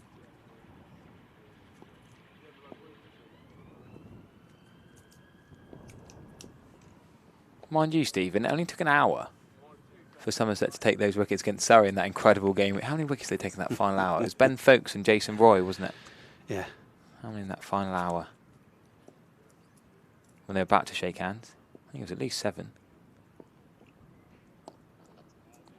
Was it Jason Roy? Was it or did Roy get out before Folkes? Dom Sibley? Folkes, Roy, Sibley, I think, were in the top 5. Yeah. And I think it might have been Folkes that was the wicket in the over where Gregor was about to shake hands. Yeah, and then there was another one. I think they were both dismissed in consecutive overs. Yes, and that opened up the floodgates. Tom Curran whacked a few. And then the middle and lower order collapsed. Yes, epic scenes here at Taunton last year. And then it didn't work out up at Old Trafford in the next game. No, I went up for that. That was disappointing. There was a shocking run out not given. clearly out. But other than that, it was a pretty poor performance, and Luke Wells batted very well. Bouncer from Aldridge, but that didn't get up at all. Probably a good idea, actually, because that made him nearly have to play in the end. It wasn't much more than stump height in the end. So around the grounds, Warwickshire are 79 for 1. The target is 390, but they're not going to beat Surrey in that one. Northants Glamorgan are still playing. That's probably going to finish in a draw. And Lancs need 303 to beat Kent. Is probably also going to finish as a draw. Aldridge then to Jack White. But Stephen, we should celebrate, admire, applause a club that have got a big affiliation to Somerset now. Alphonso Thomas, and soon to have Josh Davey and Ben Green, Leicestershire. Massive congratulations to any Foxes fans listening after your game's finished. Match drawn against Gloucestershire means they will be promoted to Division 1. A cracking county, done a lot of hard work. Sean Jarvis has been brilliant. I know he's leaving, but they've really driven cricket in the East Midlands of Leicestershire the last couple of years, and they deserve to get back up in Division 1. So big hat off, congrats to them. Yep, terrific achievement. Up at Grace Road. Oh, there's a nothing stroke. Yeah, nice for them to do it in front of their home fans as well. A special day in Leicestershire. That was a number 11 looking shot.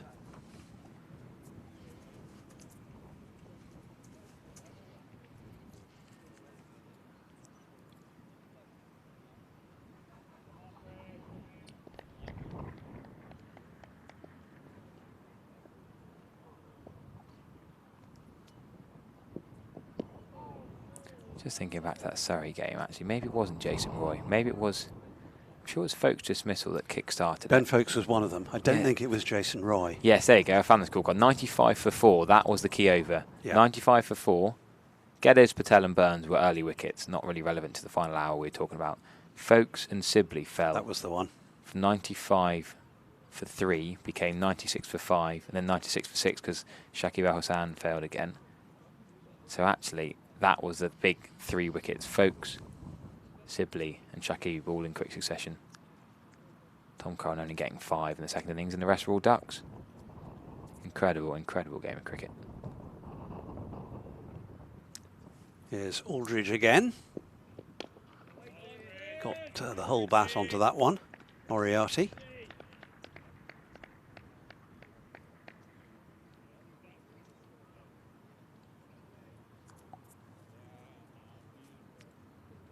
Somerset thoughts turning very much towards this coming Saturday now. And finals day at Edgbaston become the traditional home for that up in Birmingham. They have the first semi-final against Lancashire. And if they can win they're shaking hands. That's it, Stephen Lamb. 4:20 on the dot. They are shaking hands. This game will finish as a draw. 14 points to Somerset, 9 to Yorkshire. Amongst the rain, it's actually been a really good game of cricket. We go back to day one. Keller Cadmore, Rue, Goldsworthy and Abel particularly batted very well. 130 for Tom Abel was superb. There's been decent bowling from Somerset throughout. I mean, Yorkshire didn't bowl badly.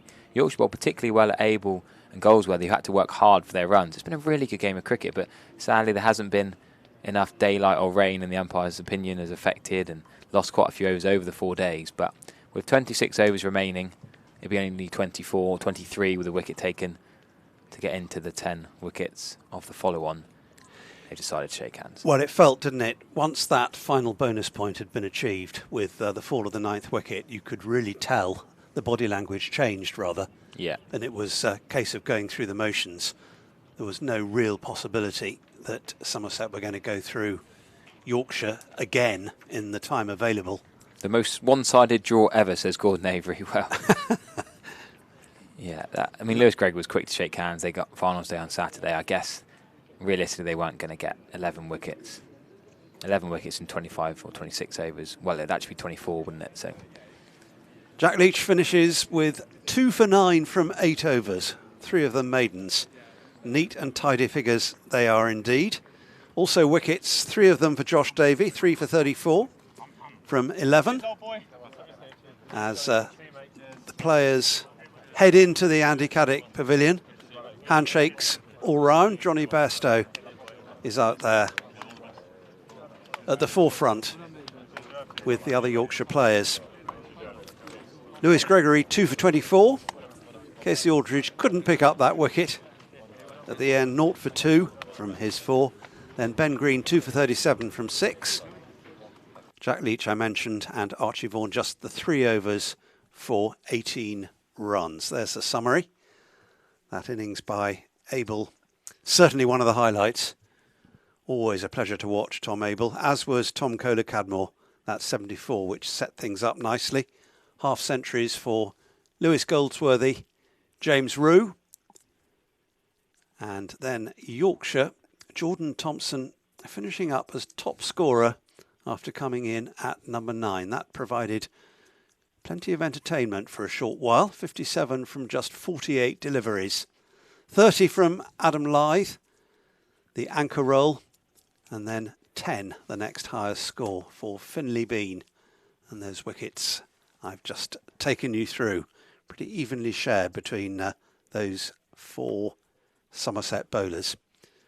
So 14 points for Somerset and 9 for Yorkshire at the end of the piece.